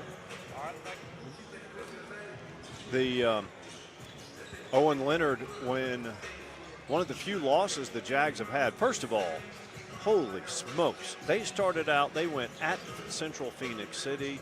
They played at Mountain Brook. I mean, on and on and on. Homewood. Coach Black went with the theory of, hey, we're going to play the biggest, the baddest, and the best, and we're going to see what we're made of. Yeah. And the kids, you know, he told the kids, hey, look, you know, these other schools, they don't have the same test. When they played at Mountain Brook, I believe you just saw, I don't know if you weren't here, but Mountain Brook just ran a Jag team off the court, an athletic, talented team. We've seen that movie before. Yeah. Mountain Brook can run you out of the gym, and we were down 12 with maybe 2 minutes and change. Owen created some turnovers. He was the spark. When we got down to within 2, they missed the free throw. We couldn't get the rebound. We fouled. We missed the free throw again. We fouled. We couldn't get the rebound. So, but it was a nice effort. Cooper Gann is back for the first time. Watch him. He's number 4. He's tough as nails. He can defend, and for the first time really in his career, looks like he's healthy. So it helps to be healthy. Yeah, Cooper's always been a very gritty player. I've always respected him. Like you said, his defense has always been off the charts. Even when he was a younger guy, like he had to play varsity as a sophomore, which isn't easy, playing guys that, you know, are a lot of times twice your size. But, you know, he handled it, and he like I said, was very tough. So a lot of respect for Cooper. Yeah, he's that guy that when he and Susie were going at it when Homewood came, and Susie can play. He's going to play college baseball, but he's a good basketball player. And you could tell that Cooper was just, even though Susie had a really good game in the second half, Cooper was getting under his skin. Nothing illegal. It was just grit, and like he's one of those players like, man, I don't want to play against this guy. Let's meet the starting 5 first. For the visiting team on the scoreboard, the Spain Park Jaguars. On the scoreboard, Jags are visiting. Josh Wilkerson. Hey, Josh will start tonight. And guard a 5'11" senior number 4, Cooper Gann. And guard a 6'5" senior number 5, Sam Fox. And guard a 6'3" senior number 11, Quinn Davis. And at guard a 6'8" junior number 25, Tommy Morrison. Hey, fans from Albertville, we gave our channel location to some of your fans. If you're watching from Albertville, give us a shout out. Let us know who you're watching for the Aggies. Number 0, Keontre Yancey. That kid, I saw him play. He's got game down on the low block. Number 3, Trey Bright. Another solid post player, number 3. Number 5 can drain it from beyond the arc. Yeah, I was talking to Coach Ward before the game. They said they got a lot of shooters. So I feel like if we can stop the 3, that'll be big for us. Yeah, run them off the 3-point line. Jags aren't huge. Let's see. Tommy did not start.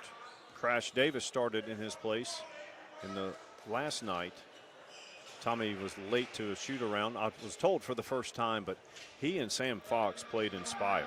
Yeah. So, oh, let me get the I forgot George is not here. I'm also cameraman, so I will mess that up. About the over-under is 27 times for this game.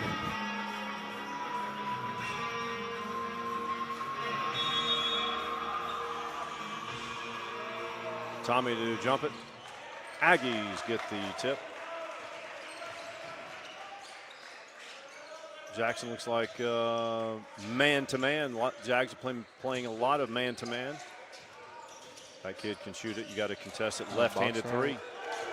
Bottom. Now that's got a lot of shooters, like I said.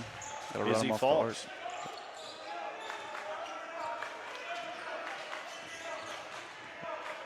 Looks like they're trapping. Effective, too.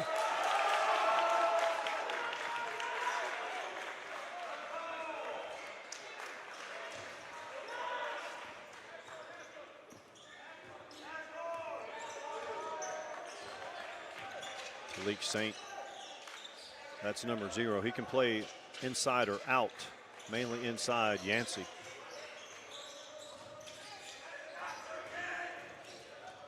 Drive, spin, dish. Just like that. The Aggies up 5-0. Jags have been getting off to some slow starts, but recovering. Don't want to make a habit of that. Quinn Davis. Sam Fox, 3, long range. No good. Good look ahead. Sam Fox gets the board.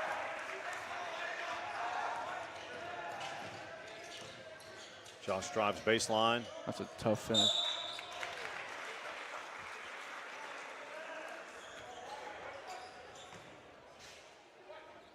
Fouls on Albertville, number 3, Trey Bright, his first personal, first team foul. At the line for the Jaguars, That was a number good 1, strong Josh drive by Wilson. Josh. Good first step for a big. Well, he's a guard, but he's got size. First points of the game for Spain Park. They trail 5-1, 6:39 in the first quarter.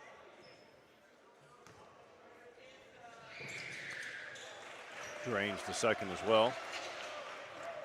Pushing up the floor. Wow, nice drive there. That's number 2, Izzy Fawkes. 7-2, Aggies lead.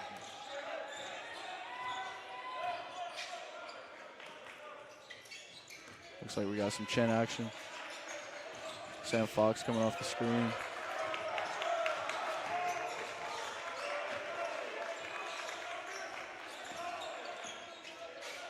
ISO Josh, fadeaway. Nope. Aggies gather the defensive board. They lead 7-2.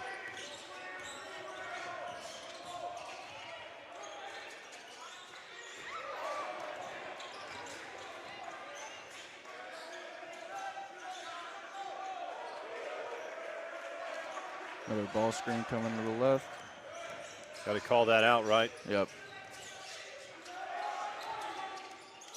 Long offensive rebound. That's hurt the Jags at times this year.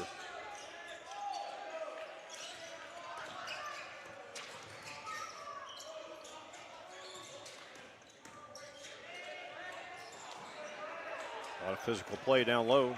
Quinn Davis gathers the board.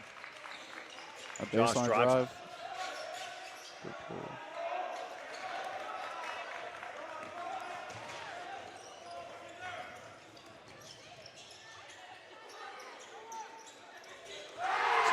Tough finish. Yep, that's Yeah. Yancey. He throws it down with authority and extends the lead 9-2.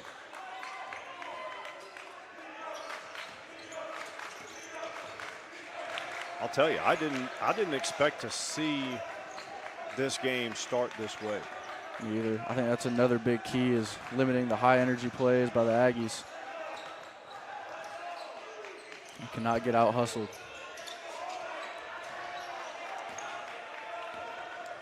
Another fast break.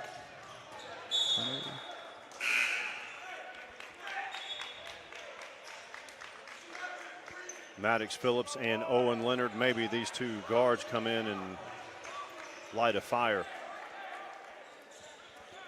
Owen is a spark plug. I have noticed that from the games that I've watched, so He's got hops too. no doubt. Nice drop down low. Cooper Gann knocks it out of bounds. 4:15 remaining. Aggies up 9-2.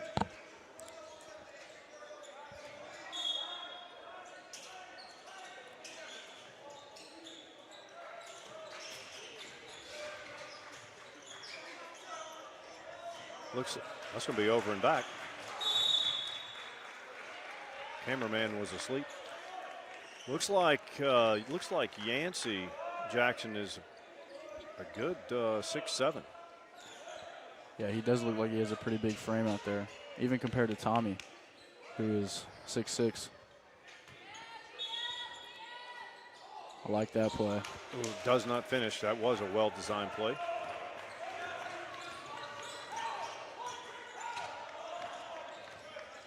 We used to run that play a lot with TJ Lamar. I think he's here watching the game. Yep. Another tough finish. Travel though. Yancey again. He's a handful. And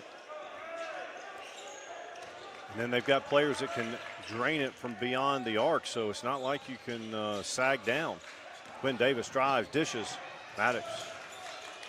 Owen Leonard. Good look.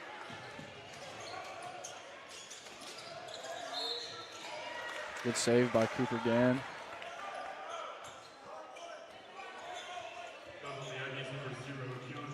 Number 10, Maddox Phillips.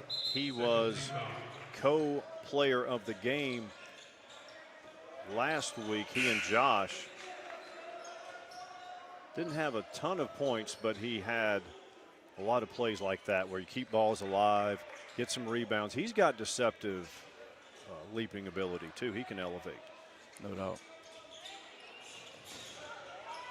Owen to Maddox. Tommy sets the high screen.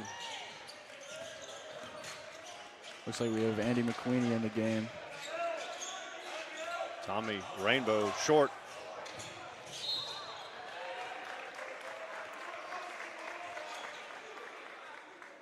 Good hustle from both sides. I think the Aggies come away with it.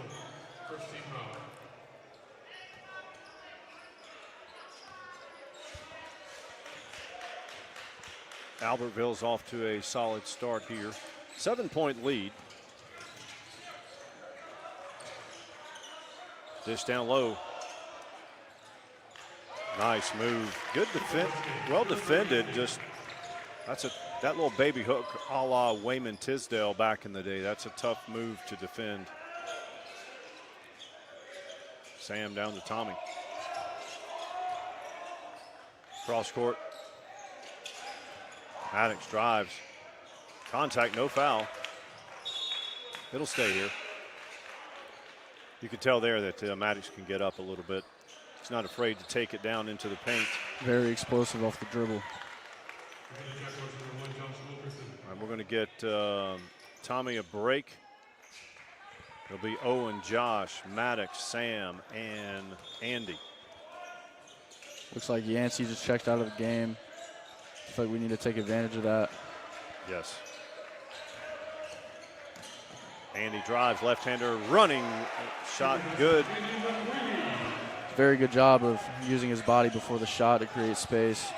Very impressive. That's a pro-level move.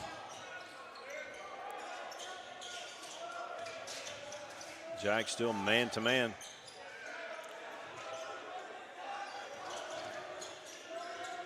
Left-handed three on the way. No good. They'll get, looks like number 4.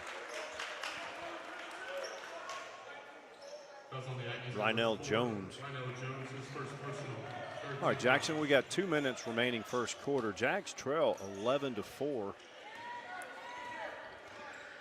This is kind of how last night's game went, I feel like, too, at the start. Like you said, slow start, but Jags fought their way back. Maddox, long three, no good, misses the iron. Owen pushes it ahead to Josh.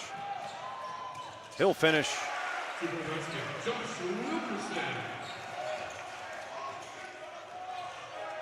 Well, they sped up the Aggies last trip. It paid off. This time they give up an easy 2. Aggies 13, Jags 6, 1:19 remains.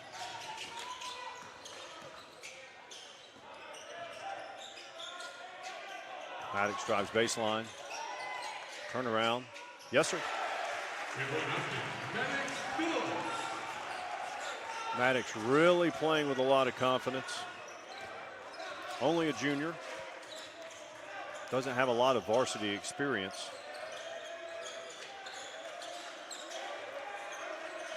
Jags man-to-man. It's a tough ask against this lineup.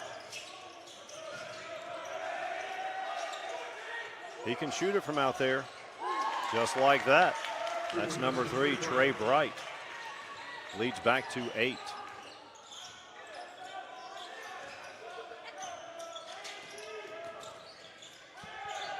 Got to keep getting down in the paint, just like that.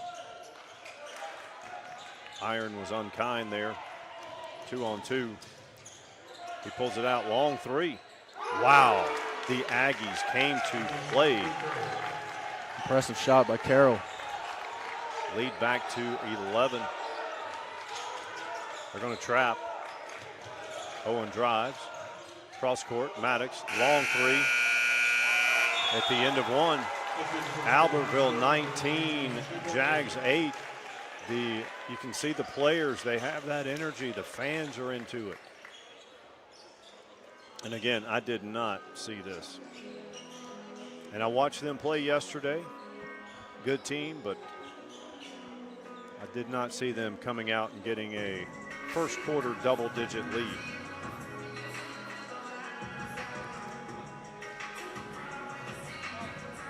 I told my daughter, so you know, these basketball games are different when the cheer squads aren't here. Yeah. And you can tell the energy. Look, we're going to have to do something about our student section. It's just unacceptable. Yeah, sometimes with home games, you need that little extra push. It's hard when you don't have cheerleaders and only a few students over there. And that's not too unusual during holidays, holiday weeks. But when you were here, we had a couple of good years where the student section would be maybe 5-6 rows full. Yeah. They would have a dress up in some type of theme, and it makes a difference for sure. So what would you see the Jags need to adjust the most? I would just say it's just looking from the outside in. It's just like an energy thing. I feel like we need to play harder and keep running guys off the arc. I feel like we're giving them too many open looks and easy buckets. Like I feel like there were a couple of times where they just dribbled it up the court for an easy layup or shot an uncontested three. So I feel like we just need to continue to run them off the arc, keep getting in the paint. Quinn drives, goes up strong.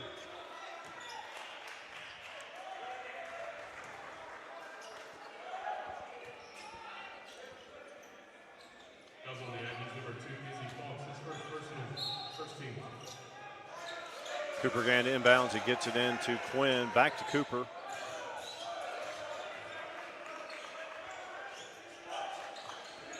Okay, Aggies in man-to-man. Sam Fox. Quinn drives again. Gets the contact. No foul.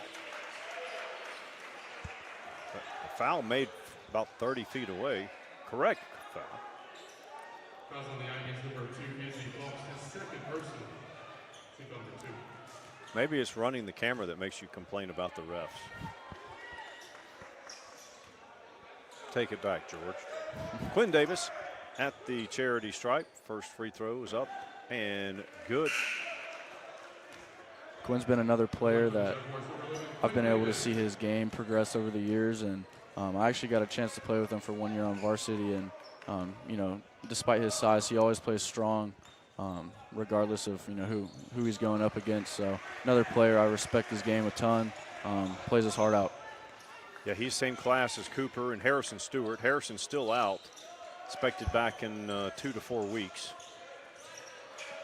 He is out of the boot, so that's Harrison can shoot it from the logo. That will help add shooting range for the Jags. Tommy fighting down low with Yancey. Yeah, Tommy's got his handful. That's Yancey is a tough draw.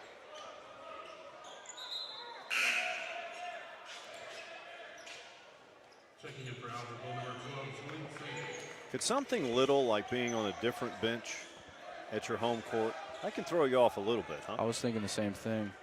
I keep looking to the left to see the Jags, but they're on the right side this time.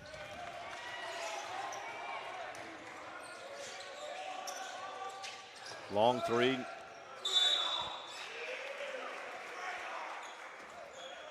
Let's see if the Aggies go full court. A little token pressure here.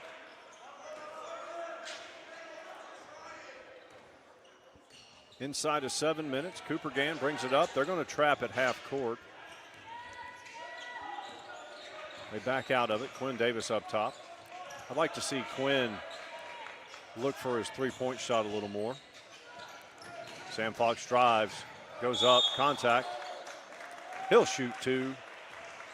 Sometimes your three-point shooters need to get to the line or get a layup or a short shot just to get things moving, and then their threes will hit. number 14, Prince with his first personal. At the line for the Jaguars, Sam Fox. Cooper, Quinn, Tommy, Josh, and Sam Fox at the line. In and out, no good.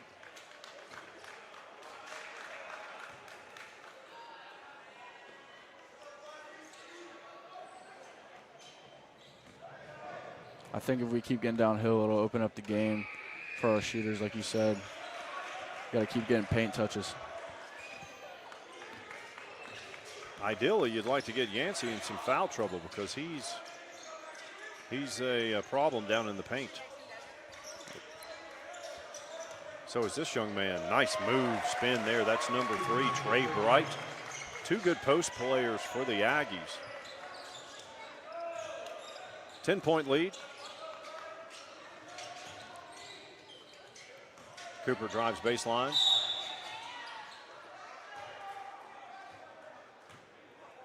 Fourth team foul. That means the Jags will be in the bonus the rest of the way, and we have 6:08 remaining in the second quarter.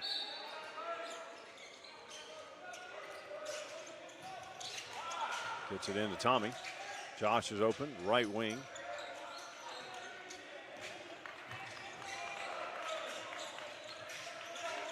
Sam's got a tough draw there. Length. Not able to get his shot off. That'll send Josh to the line. Jags need to start hitting their free throws, Jackson. You're in the bonus with 70% of the quarter left. Free throws are one of the things that separate good from great teams. A lot of games come within, 4 or 5 points, and if you don't hit your free throws, that little difference can mean the world. When I was running clinics, I would tell the parents and the kids, when their kids were trying to make a high school team or a middle school team, handle the basketball, shoot your free throws, and defend. You do those things. You don't have to be an exceptional, offensive player. Free throws are one of those things where you have really no excuse to be bad at them. Right. Nobody's guarding you. You can sit in your driveway and shoot free throws all day long. If Rick Barry can shoot 90% underhanded for a career, Trey Bright putting the pressure on the Jags, taking it to the rack. Up 8, he'll go to the line. 5:31 remaining in the second. Tommy got 2 fouls. See if Coach Black keeps him in. Look at the bench. There's a lot of players dressed out. He's dressing out a full 15. Is that normal, or do we usually only have 12? When you were playing, it seemed like you guys had 12 to 14. Second free throw, no good, but there's Yancey keeping it alive. Wow. Nice play. That's number 5. Thompson, normally, he's the threat from deep. Lead back to 11. Double screen. Contact, no foul. Quinn Davis, contact, no foul. They're letting, hey, that's okay. Let him play. No, you know what it is.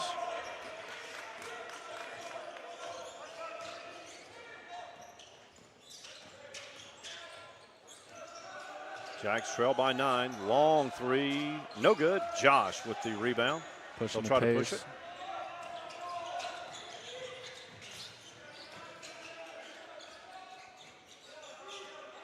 Coach Black elects to keep Tommy in the game with 2 fouls.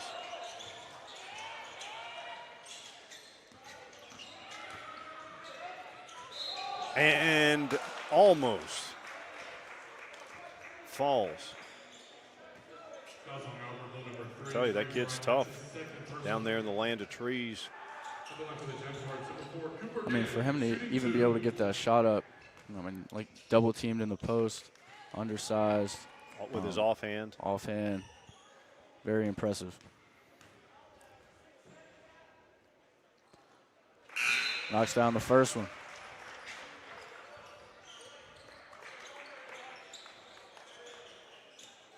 Tommy Morrison checking out. Who came in for him? I want to say Andy McQueenie. Okay.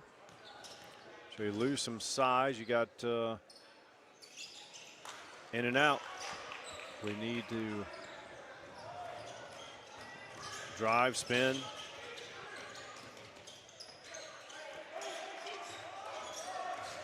The Aggies have done a great job of getting downhill. It's opened up a lot of things for them. Puts a lot of pressure on the defense when they're Hey, when you can score it from in the paint and you can shoot it from beyond the arc, that's a lot of pressure on defense. And they've shown they can score in transition too. Jags within 8. If we can get this close to even before half, I like our chances. Give us a clean slate coming into halftime. 0-0. I think we're going to see Crash Davis come in.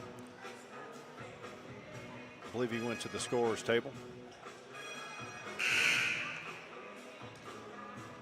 He got his first career start at varsity last night.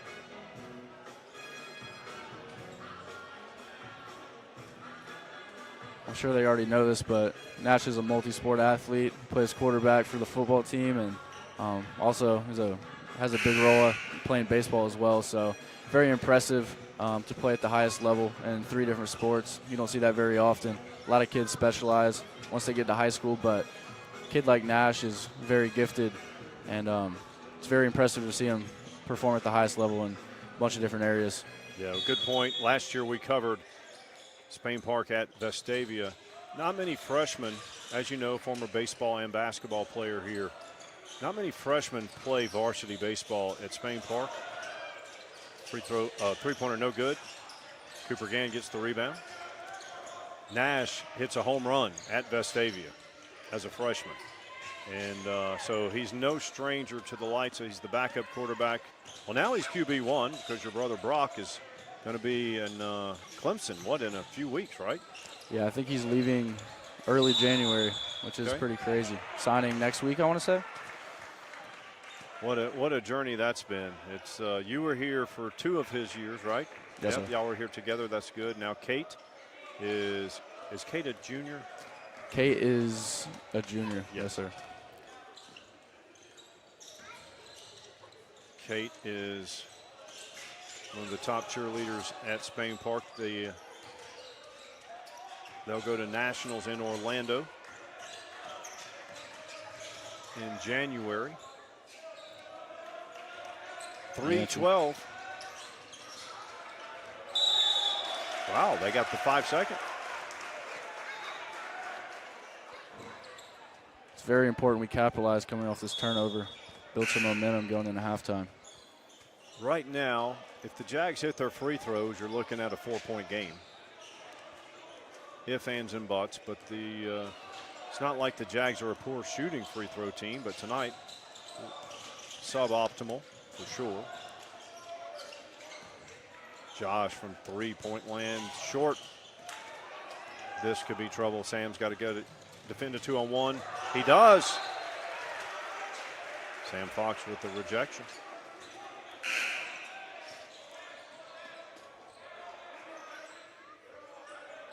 I normally don't work the camera, so no excuses, but George runs the broadcast, the camera, does color, sometimes play-by-play. It's not easy. Got a mismatch on the block. Cooper Gann against their big Trey Bright. Hey, I'll tell you, Jackson, when they have both bigs in, it's a problem. And then that kid can drain it from deep. Not that time. Put back, no good. Nash, Crash Davis gets the defensive board. Sam Fox will bring it up. No numbers. Let's see if he drives it. He does. High off the window. That cuts into the lead.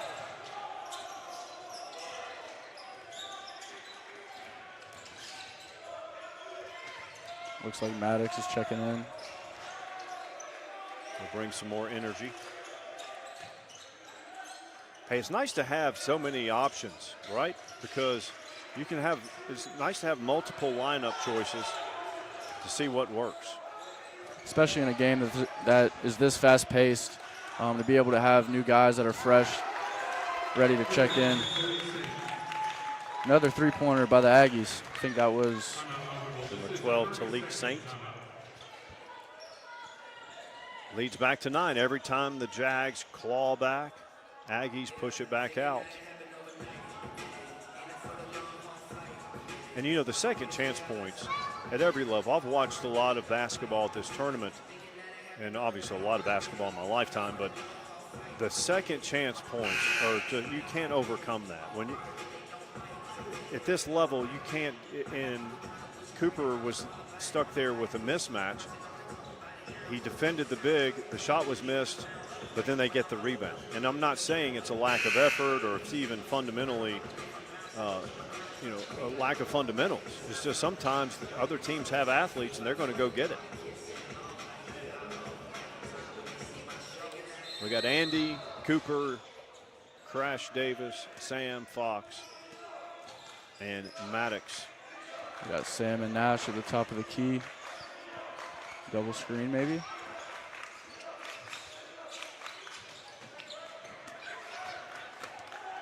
Pretty well defended there. Cooper created that. Wait, did someone touch it? I didn't think so. I know Nash stepped up and it looked like he just threw it out of bounds.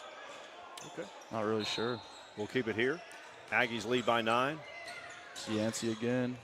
It's tough Double in the team. post. Good thing Nash got his fingertips on that one.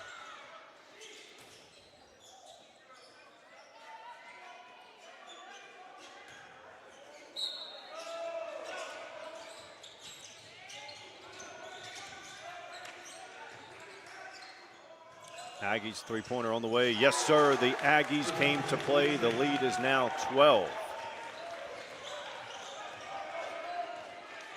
Talik Saint. Nothing but bottom. I think he's hit 2 in a row. Crash Davis answers. That's big time. QB1 or QB2, depending on. Your brother said he handed him the key, so we'll go with QB1. Right now, he's all focused on basketball. Wow. That was the longest jump hook you could. That's solid. 11-point lead inside of 30. Let's see if the Jags hold it for one. Nope. They got an open 3, and Coach Black says, shoot it, boys. There we go. The Jags continue to answer. Plenty of fouls to give. That's what Coach Black was instructing. That was only the second team foul. You can do that when you have depth, but when personal foul pile up, you can't. That 3 by Maddox brought the Jags within 8 with 9 seconds remaining. I don't think we've seen Bastion Carroll play so far, and he had a solid game last game. Well, maybe he'll come in and contribute.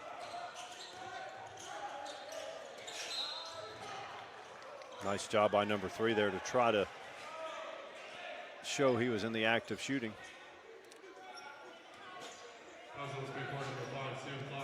Tommy's on the bench. He has 2 fouls, so you don't want him getting his 3rd.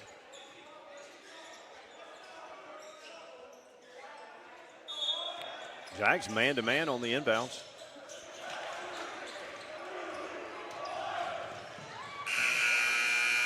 Oh, just off. Sorry, folks, I missed the camera again. At the half, it's Albertville 32, Spain Park 24. We're going to be back here for the second half. Stay with us.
right. We are 1 minute and change away from the second half. Jackson Bradley here doing color analysis, former Jag. Jackson,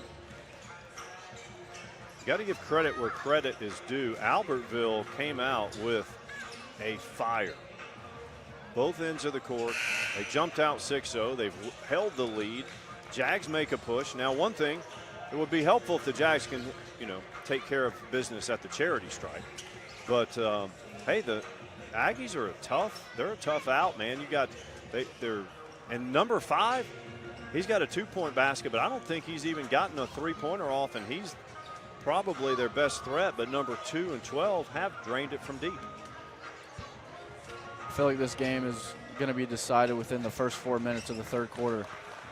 I feel like if the Jags come out hot, that'll give us some momentum. If not, I feel like Albertville could very well run away with this game. It's in football, they talk a lot about the middle 8. The last 4 minutes of the second quarter, the first 4 minutes of the third quarter, how that often determines a lot of games. That's a good point you bring up, because I feel like the first 4 minutes of this third quarter is going to go a long way to telling us what we're going to see the rest of the way. Quinn, Tommy, Sam, Josh, Cooper. That's your 5 on the court for Spain Park. Cooper left side.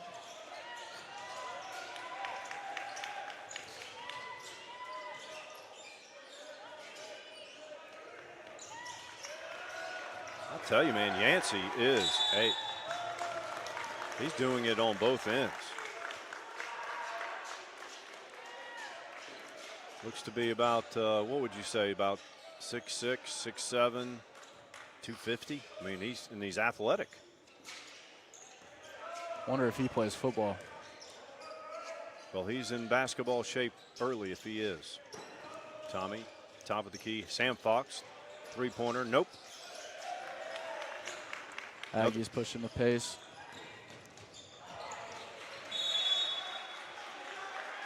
(32-24), second half just underway. I'd like to see Quinn pull that 3-pointer when he's open.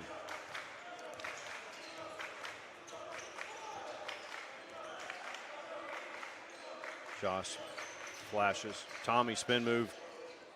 Yes. Nice move there. 2-possession game, 6 points.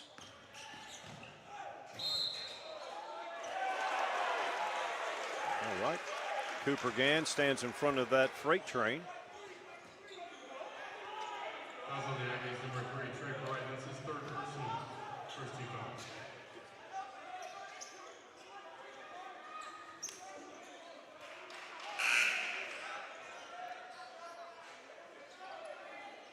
Cooper Gann doing some custodial work. Don't want to have wet floor. That could be super dangerous.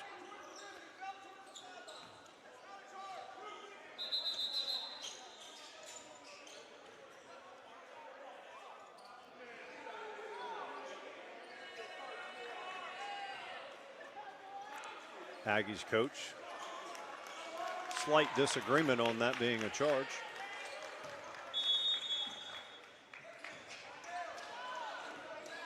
Aggies man-to-man.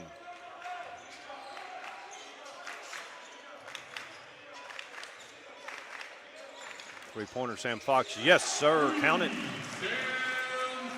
Jags need him to get on track. Looks like Coach Black's drawn up a few plays for him. Need to get him going. Good defense. We can't clean the boards up on the defensive end, giving them second chance opportunities. Hey, look, the energy's better on the defensive end. Jags bring this game within 3. Fouls on Spain Park, number 5, Sam Fox, his 2nd personal. First 2 fouls. Man-to-man in the inbounds. Most teams go close to a travel, but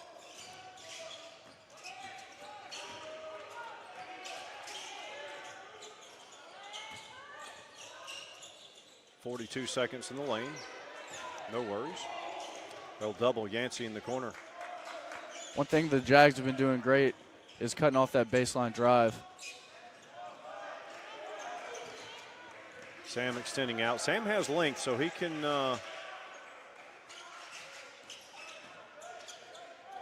bother number 5, Thompson, who can really drain it from deep.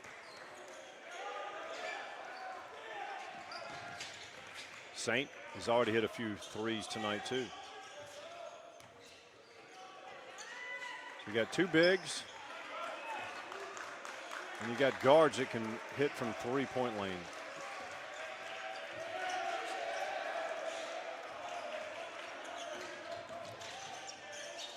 Going to have a mismatch down low. Another offensive rebound for the Aggies. Drive, no good. Sam Fox.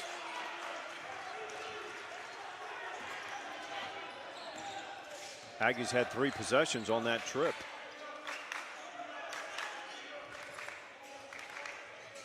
Looks like Sam Fox again. Short shot.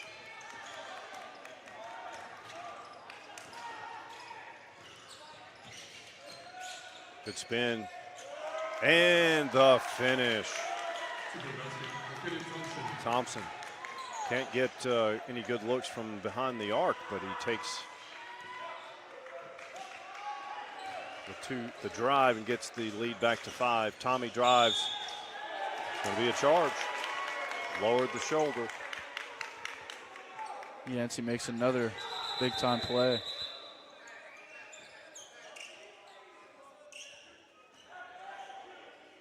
Looks like Bastion Carroll is checking in for the first time today.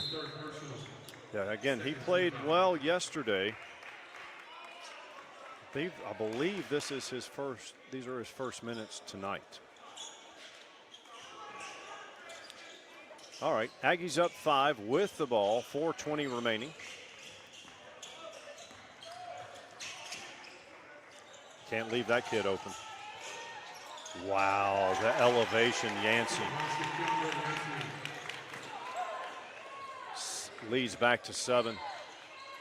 Just moments ago, it was down to 3. Running one-hander from about 15, Tommy Morrison.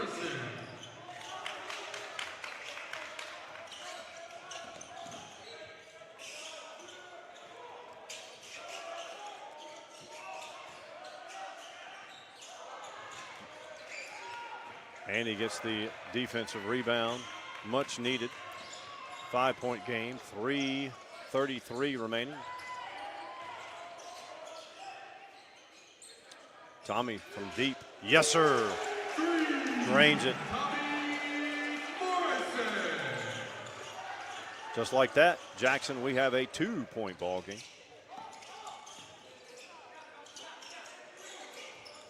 Jags man-to-man. Yancey brings Tommy out. Baseline drive. See if Yancey will.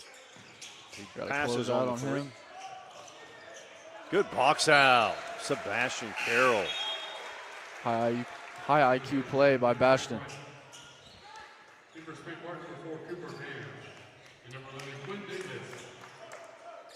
Seems like we're seeing a lot more substitutions in this quarter, maybe trying to keep fresh bodies out there to keep the pressure on. Let's see if the Aggies keep trapping. So far they sag back.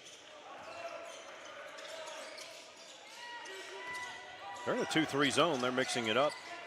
That man-to-man spin move. Finish. Tommy Morrison ties the game. First tie since we were scoreless. Quinn Davis. You can see the energy from the Jags bench. They're coming Cooper alive. Gann.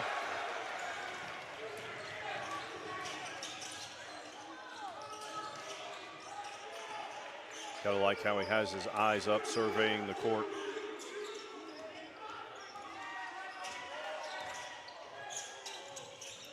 Tommy, like mismatch, spin, contact on the floor.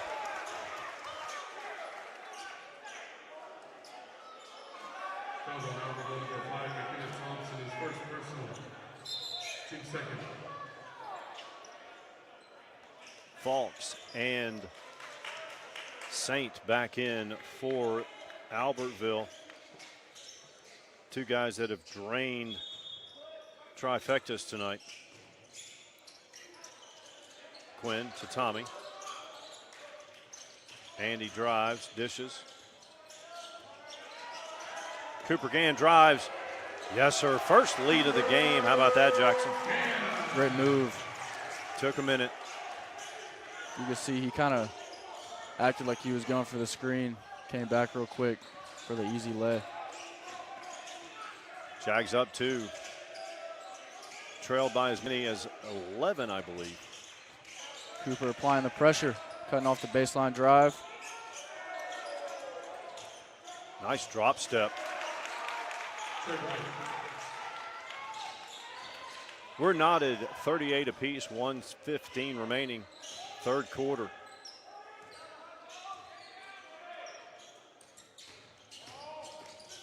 Tommy, nice. He'll finish it. Good drop off there by Andy. Inside a minute to play. You are watching live Albertville and Spain Park in the Jag Classic.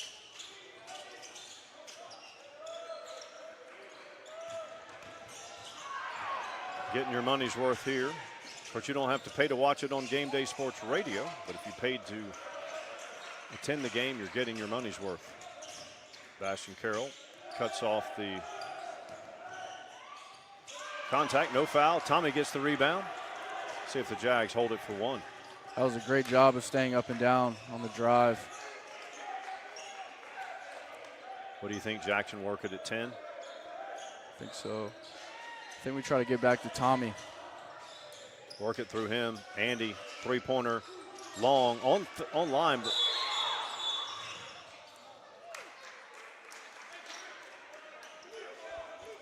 all right, not in the bonus. Third team foul. Jags 40. Yes, the Jags are listed as the guests here. This is a tournament. 4 seconds remain. Would you bring up? Yes, I would do this too, right? Go ahead and pressure the ball. Don't make it easy with only 4 seconds. Nothing easy. 4 seconds left. Oh, that's exactly what they get there. Intentional, that's right, because you had a foul to give. And as long as you have the players and the bodies to do that, that is the correct game theory. Jags up 2 seconds remain, third quarter. It's been a long road back. They were down 11, maybe 13. Now they're going to be in the bonus with a hold.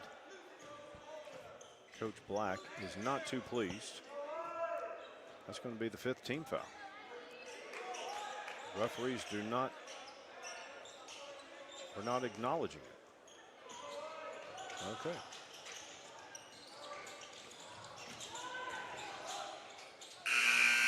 At the end of 3, Spain Park 40, Albertville 38. How about that, Jackson? You pretty much nailed that spot on. Elevate the energy. Looks like the Jags have done so. You can see it on their bench. With a few minutes left in the third, they were all up and clapping. Same thing with the student section. They're all standing up. All 9 of them. I was thinking, you said what I was thinking. We had about 12 at one point.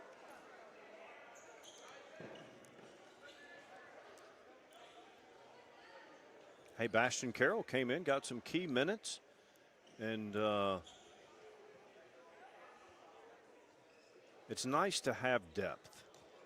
It's also can be difficult to coach at times because you have so many different lineups, kids get lost. You played at this level, you understand it, and a lot of times you have the hot hand and you're thinking, why am I why am I not out here? And it's a tough job, believe me, as a coach. That's why you have to have really good assistants. Like, hey, who do we need in right here? Because you have to worry about we're going to get.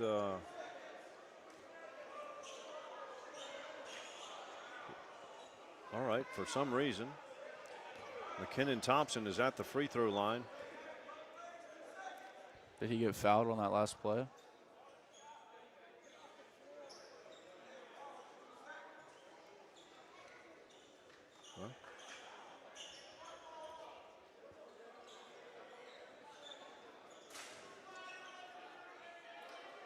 Are they doing the retro active going back? Because remember, I told you they were in the bonus and they did not acknowledge it.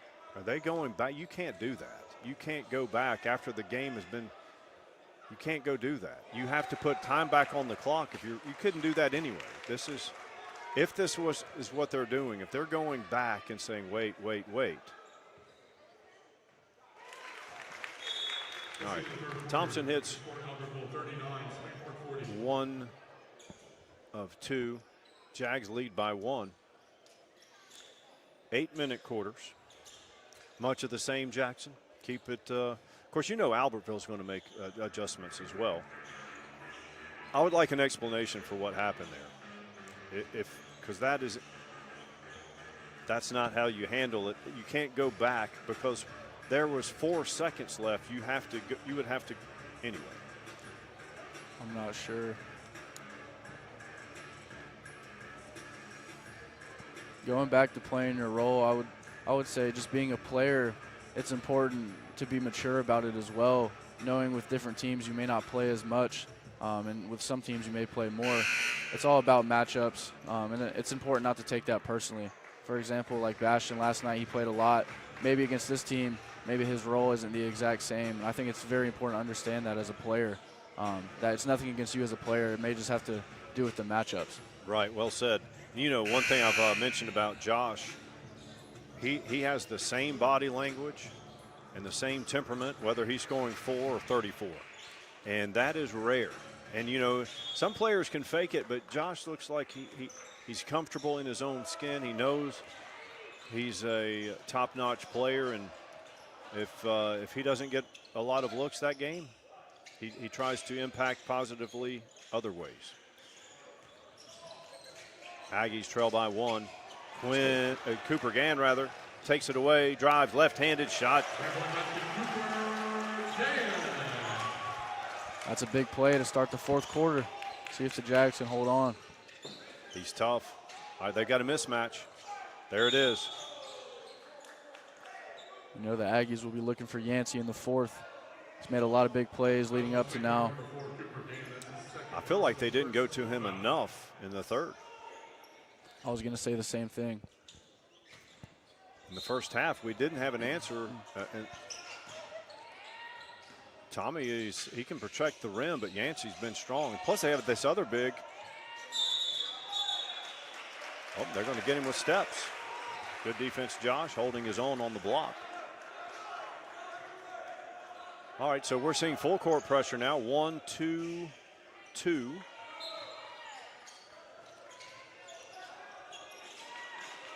Aggies trying to speed up Spain Park, get them out of their comfort zone. That's how you beat it, right, Jackson? Beat the full court press with the pass. Josh looks like still maybe experiencing some issues from that illness. He missed yesterday's game. Couldn't even show up and dress out. Wanted to go tonight. I thought he almost could have pulled up from 3 right there as well. He has that shot. Nice drive, baseline. Contact, no foul. Finish, number 3. Trey Bright. Back to a 1-point deficit for the Aggies. Albertville backs out of the full court press. That didn't work too well.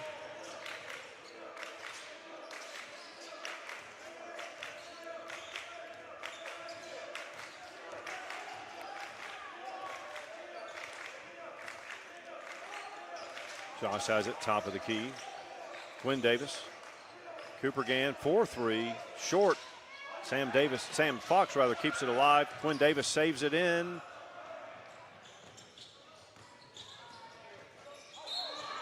Contact. Foul's going to be on Cooper. It will send McKinnon Thompson to the line. That's one guy you do not want to foul. No, he can. He's done a great job this game as well. Like you said, getting to the rack. I know he can shoot it from three, but the Jags have been taking that away, and he's done a great job of getting downhill and getting fouled. Yeah, he's only had one good look that I recall from beyond the arc. But the other things he's made happen, he's drived and dished. He's drived and got some twos. He will make you pay. We are tied, 6:08 remaining, fourth quarter. Aggies take a 1-point lead. After the made free throw, they will go back to full court pressure. See if the Jags beat it with the pass again. They do. Sam Fox pulls up. String music, Sam Fox. Trifecta. Big one there. Jags up 2, inside of 6 to play.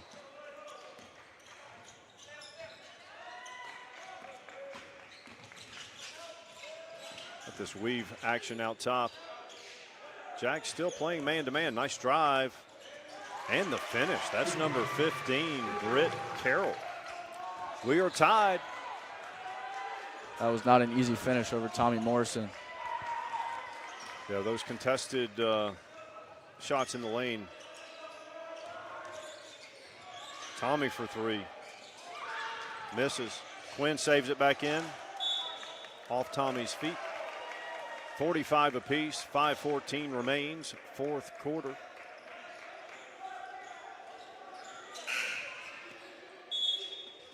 Bastion Carroll back in. Cooper will get a rest. He won't be there long, my guess is.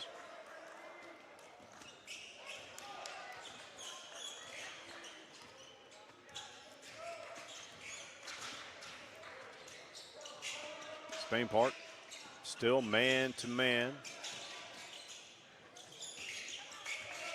Yancey drives baseline, goes underneath. They'll get Tommy for the contact there.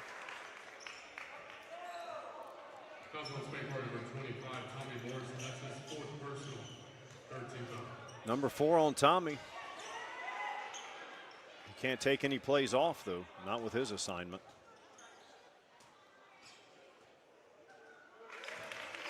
Buries the first.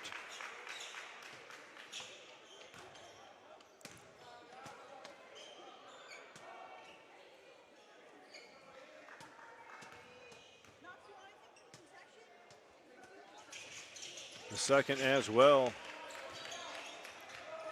Aggies lead by 2, 47-45, inside of 5 to play, fourth quarter. Little token full court pressure here by the Aggies. Turnover.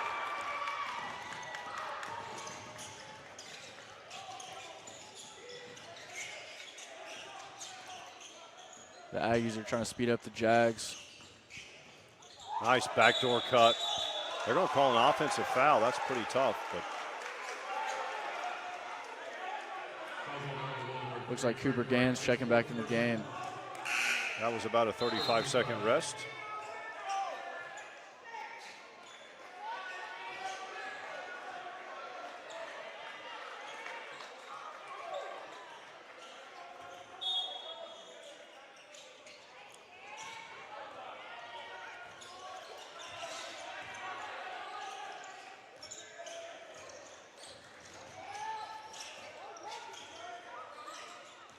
I'll tell you, Yancey's really athletic. He's big, strong. I'm thinking he can guard like 2 through 5. 17-footer off.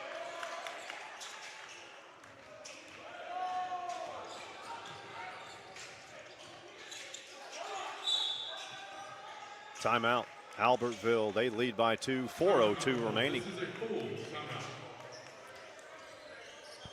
Jackson. Once the Jags took their first lead in the third quarter, it's been back and forth. Jags had a lead. Now they trail by 2. I think it's a matter of who makes plays from these next few possessions. How would you defend Yancey? I mean, you can't go zone because they have shooters. It's tough because he's a threat from the outside and the inside, so kind of have to pick your poison. He's real physical. He's been banging with Tommy all night, so that's a tough question. Yep, and they got number 3, Trey Bright. I mean, he's a handful down low too. So when they have the 3 shooters on the perimeter, and then those 2 down there, it's you said pick your poison, and that's a good choice of words because, and Spain Park loves to play man to man, and it's just like, hey, do your job. 4:02 in the 4th quarter. Aggies up 47-45 with the ball. Box outs will also be huge. The Aggies have been killing us all night on the glass. Need to limit the second chance opportunities.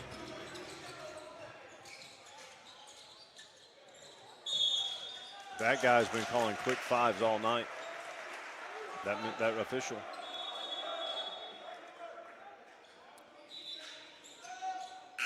Tommy's back in.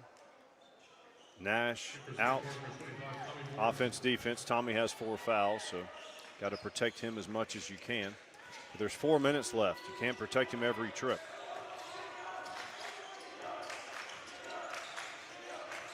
Jags can tie with a 2, take the lead with a 3. 3 on the way. Josh, yes, sir. Count it. Coach Black sprints to the official and says, give me a TO. I think he's that to get Tommy out of the game too, right? Let me ask you this, Jackson. So you've got Tommy with 4 fouls. You have a 1-point lead. If you get a stop here, do you go 4 out, 1 in, like 4 to score? I mean, there's 3 minutes and change. I'm not saying go into antiquated Dean Smith 4 corners. I'm saying 4 out, 4 to score, and try to get a look at the rim. I think so. I don't see why not. I mean, you can run some time off because it's going to be, you're not going to be able to get Tommy out every defensive possession here with almost 4 minutes left. Shorten the game, especially if you're up 1, 2 or 3. And you might end up with a at the rim too. I also feel like in close games like this, it's important to have a lot of seniors and mature players in the game. The Aggies, or I guess both sides, are really going to try to speed up the game, so it's important to be calm when they collapse on you and make sure you're not turn over the ball. Yeah, no panic. Can't have a panic. All right, game reset. 3:46 on the clock. 4th quarter. Jags 48, Albertville 47. The Jags are the guest here. It is their home arena, but this is a tournament. And they are guest on the scoreboard. Saint brings it up. Jags man-to-man. Cooper Gann. McQueenie. Can't leave him alone. Good recovery by Josh. Drive. Finish. Nice finish there. I'm telling you. He's not just a 3-point shooter. He can. Taking Josh to the rack is no easy task.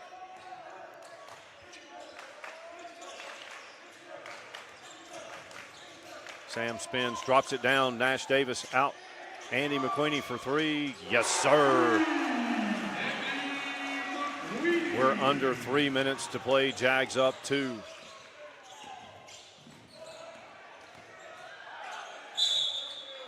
Okay, this is when you get Tommy back in.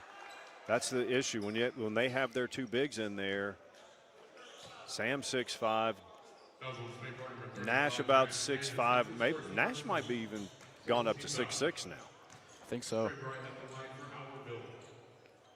Yep, Tommy's checking back in.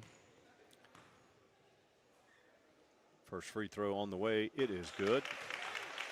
Spain Park 51, Albertville 50.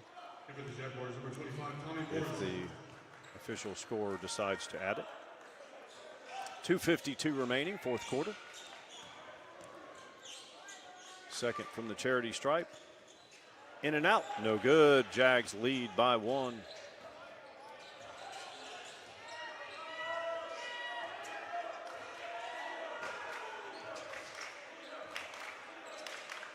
And he drives. Left-handed finish. Jags up 3.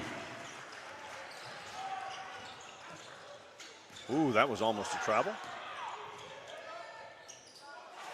The follow. Tip dunk. Yancey, man, the guy is a force. Tough to guard. I think he was above the rim on that one. Yeah, no question about that. Tommy fakes a shot, steps in, off the window, no good.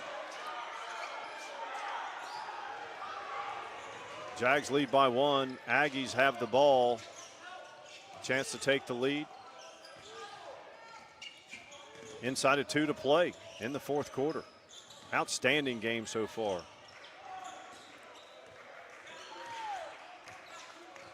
Jags still man-to-man. Yancey sets the pick.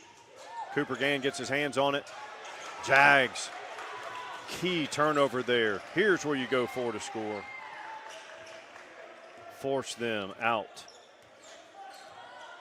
4 to score, Coach. Got to get a good one right here.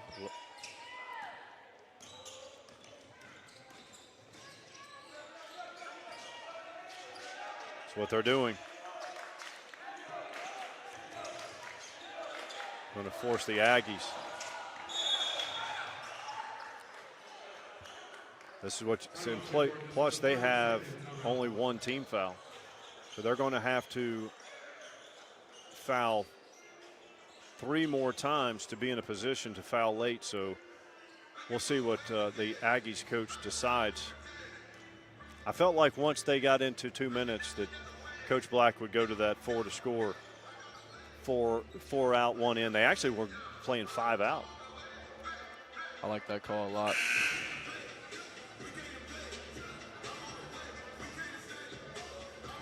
I'll tell you, Coach Black, you don't know what you have if you've always had it. We had Coach Latch and Coach Black, 2 of the best high school coaches you'll ever see. They would, a team would call a timeout, make an adjustment, and they would come out in a completely different set, and the other team's like, well, crap, what do we just went over all this against a 3-2, and now you're playing, diamond and 2 or man-to-man. What do they say? Coach Latch and Coach Black are playing chess, and the other people are playing checkers. Yeah. All right, game reset. Jags up 1. Albertville's going to have to create a turnover or start fouling.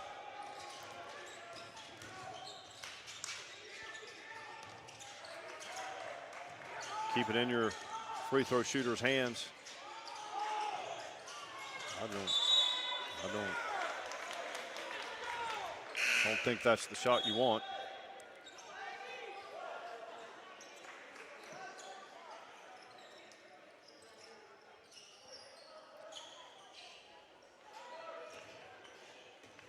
Albertville trails by 1. It's a big possession right here. Inside a minute to play. Tommy's got 4 on Yancey. Yancey has been a force. Drive. Good defense. That's going to be Jags' ball because number 12 touched it, Saint, while a foot was out of bounds. 37 seconds. Now the Jags have to protect the ball. They have to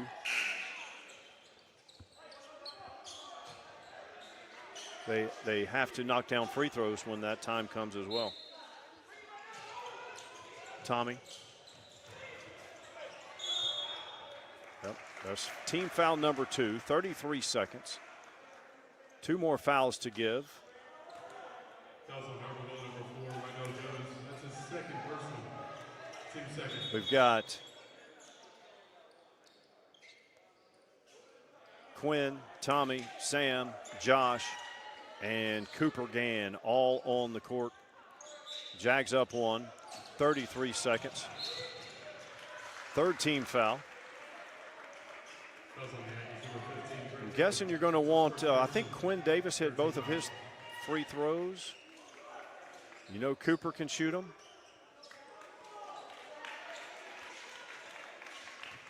Got to make them at the right time. First of all, let's protect the ball here. Coach Black gets a timeout.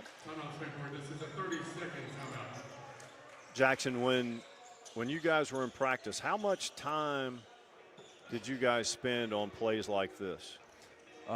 We would end almost every practice doing something like this. So a lot of times it would, we'd put 30 seconds on the clock and just simulate what it would be like in a game like this, so that when it does happen in a game, we know exactly what to do. We're poised. We don't panic under pressure. So you would go over a lot of these situational. And then also after every drill, we would shoot free throws. And if we didn't make them, we would run. Yeah. So that's another thing. In crunch time, free throws are huge, right? Because other teams fouling, trying to get the ball back. You need to be able to step up and make free throws when it matters. So that's something we really emphasize in practice, and something that, again, will separate good from great teams. Free throw shooting hurt the Jags in the first half. They have length guarding Cooper. Number 4, Rynell Jones. He's telling Cooper to come up. Quinn Davis has the ball, trying to play keep away. 25 seconds. Next foul will put the Jags in the bonus. And remember, if they do get it in and they go to the line, even if they hit both free throws, they're only up one shot, one possession.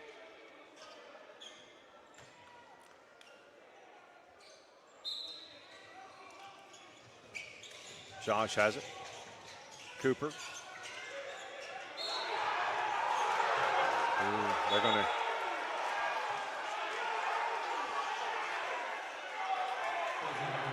They're going to get Keandre Yancey with a push. Cooper Gann will go to the free throw line. Again, you got to knock them both down, but even if Cooper hits both of these, still a one possession game.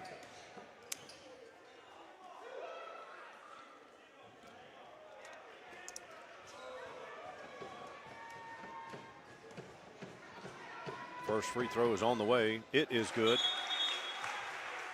Jags 54, Albertville 52. Substitution, big number 3, Trey Bright back in the game for the Aggies.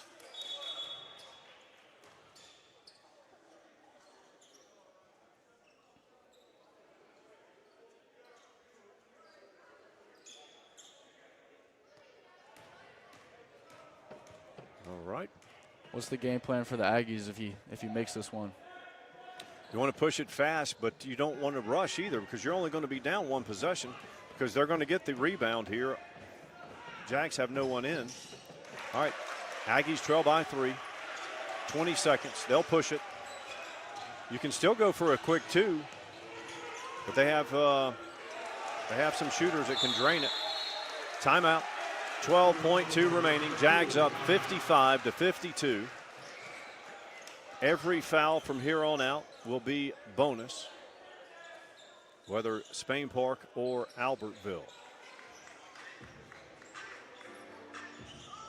Aggies coaching staff, all 5 of them gathered together, coming up with a game plan. I think with 12.2, they're going to try to get a super quick 2, or you got to just, hey, you'd probably be better off going for 2 chances at a 3, right? But on a 3-point shot, if you miss, you have a long rebound, and they've been great on the offensive boards as well. Do you think Jags will stay man-to-man? That's who they are. I think so. That's what they've stuck to all game. I don't think they switch it up this late.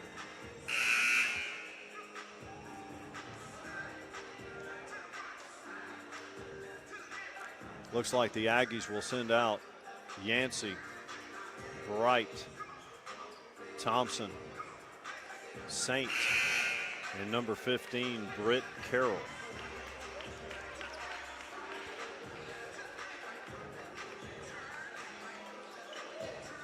I'll be curious to see who the Aggies go to right here. They got a lot of weapons.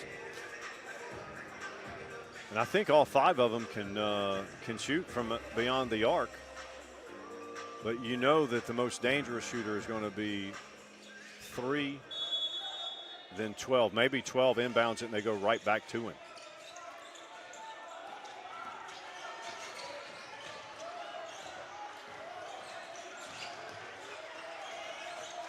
Long 3, long rebound, long 3 again. Off the mark, the Jaguars hold on for a 55-52 win.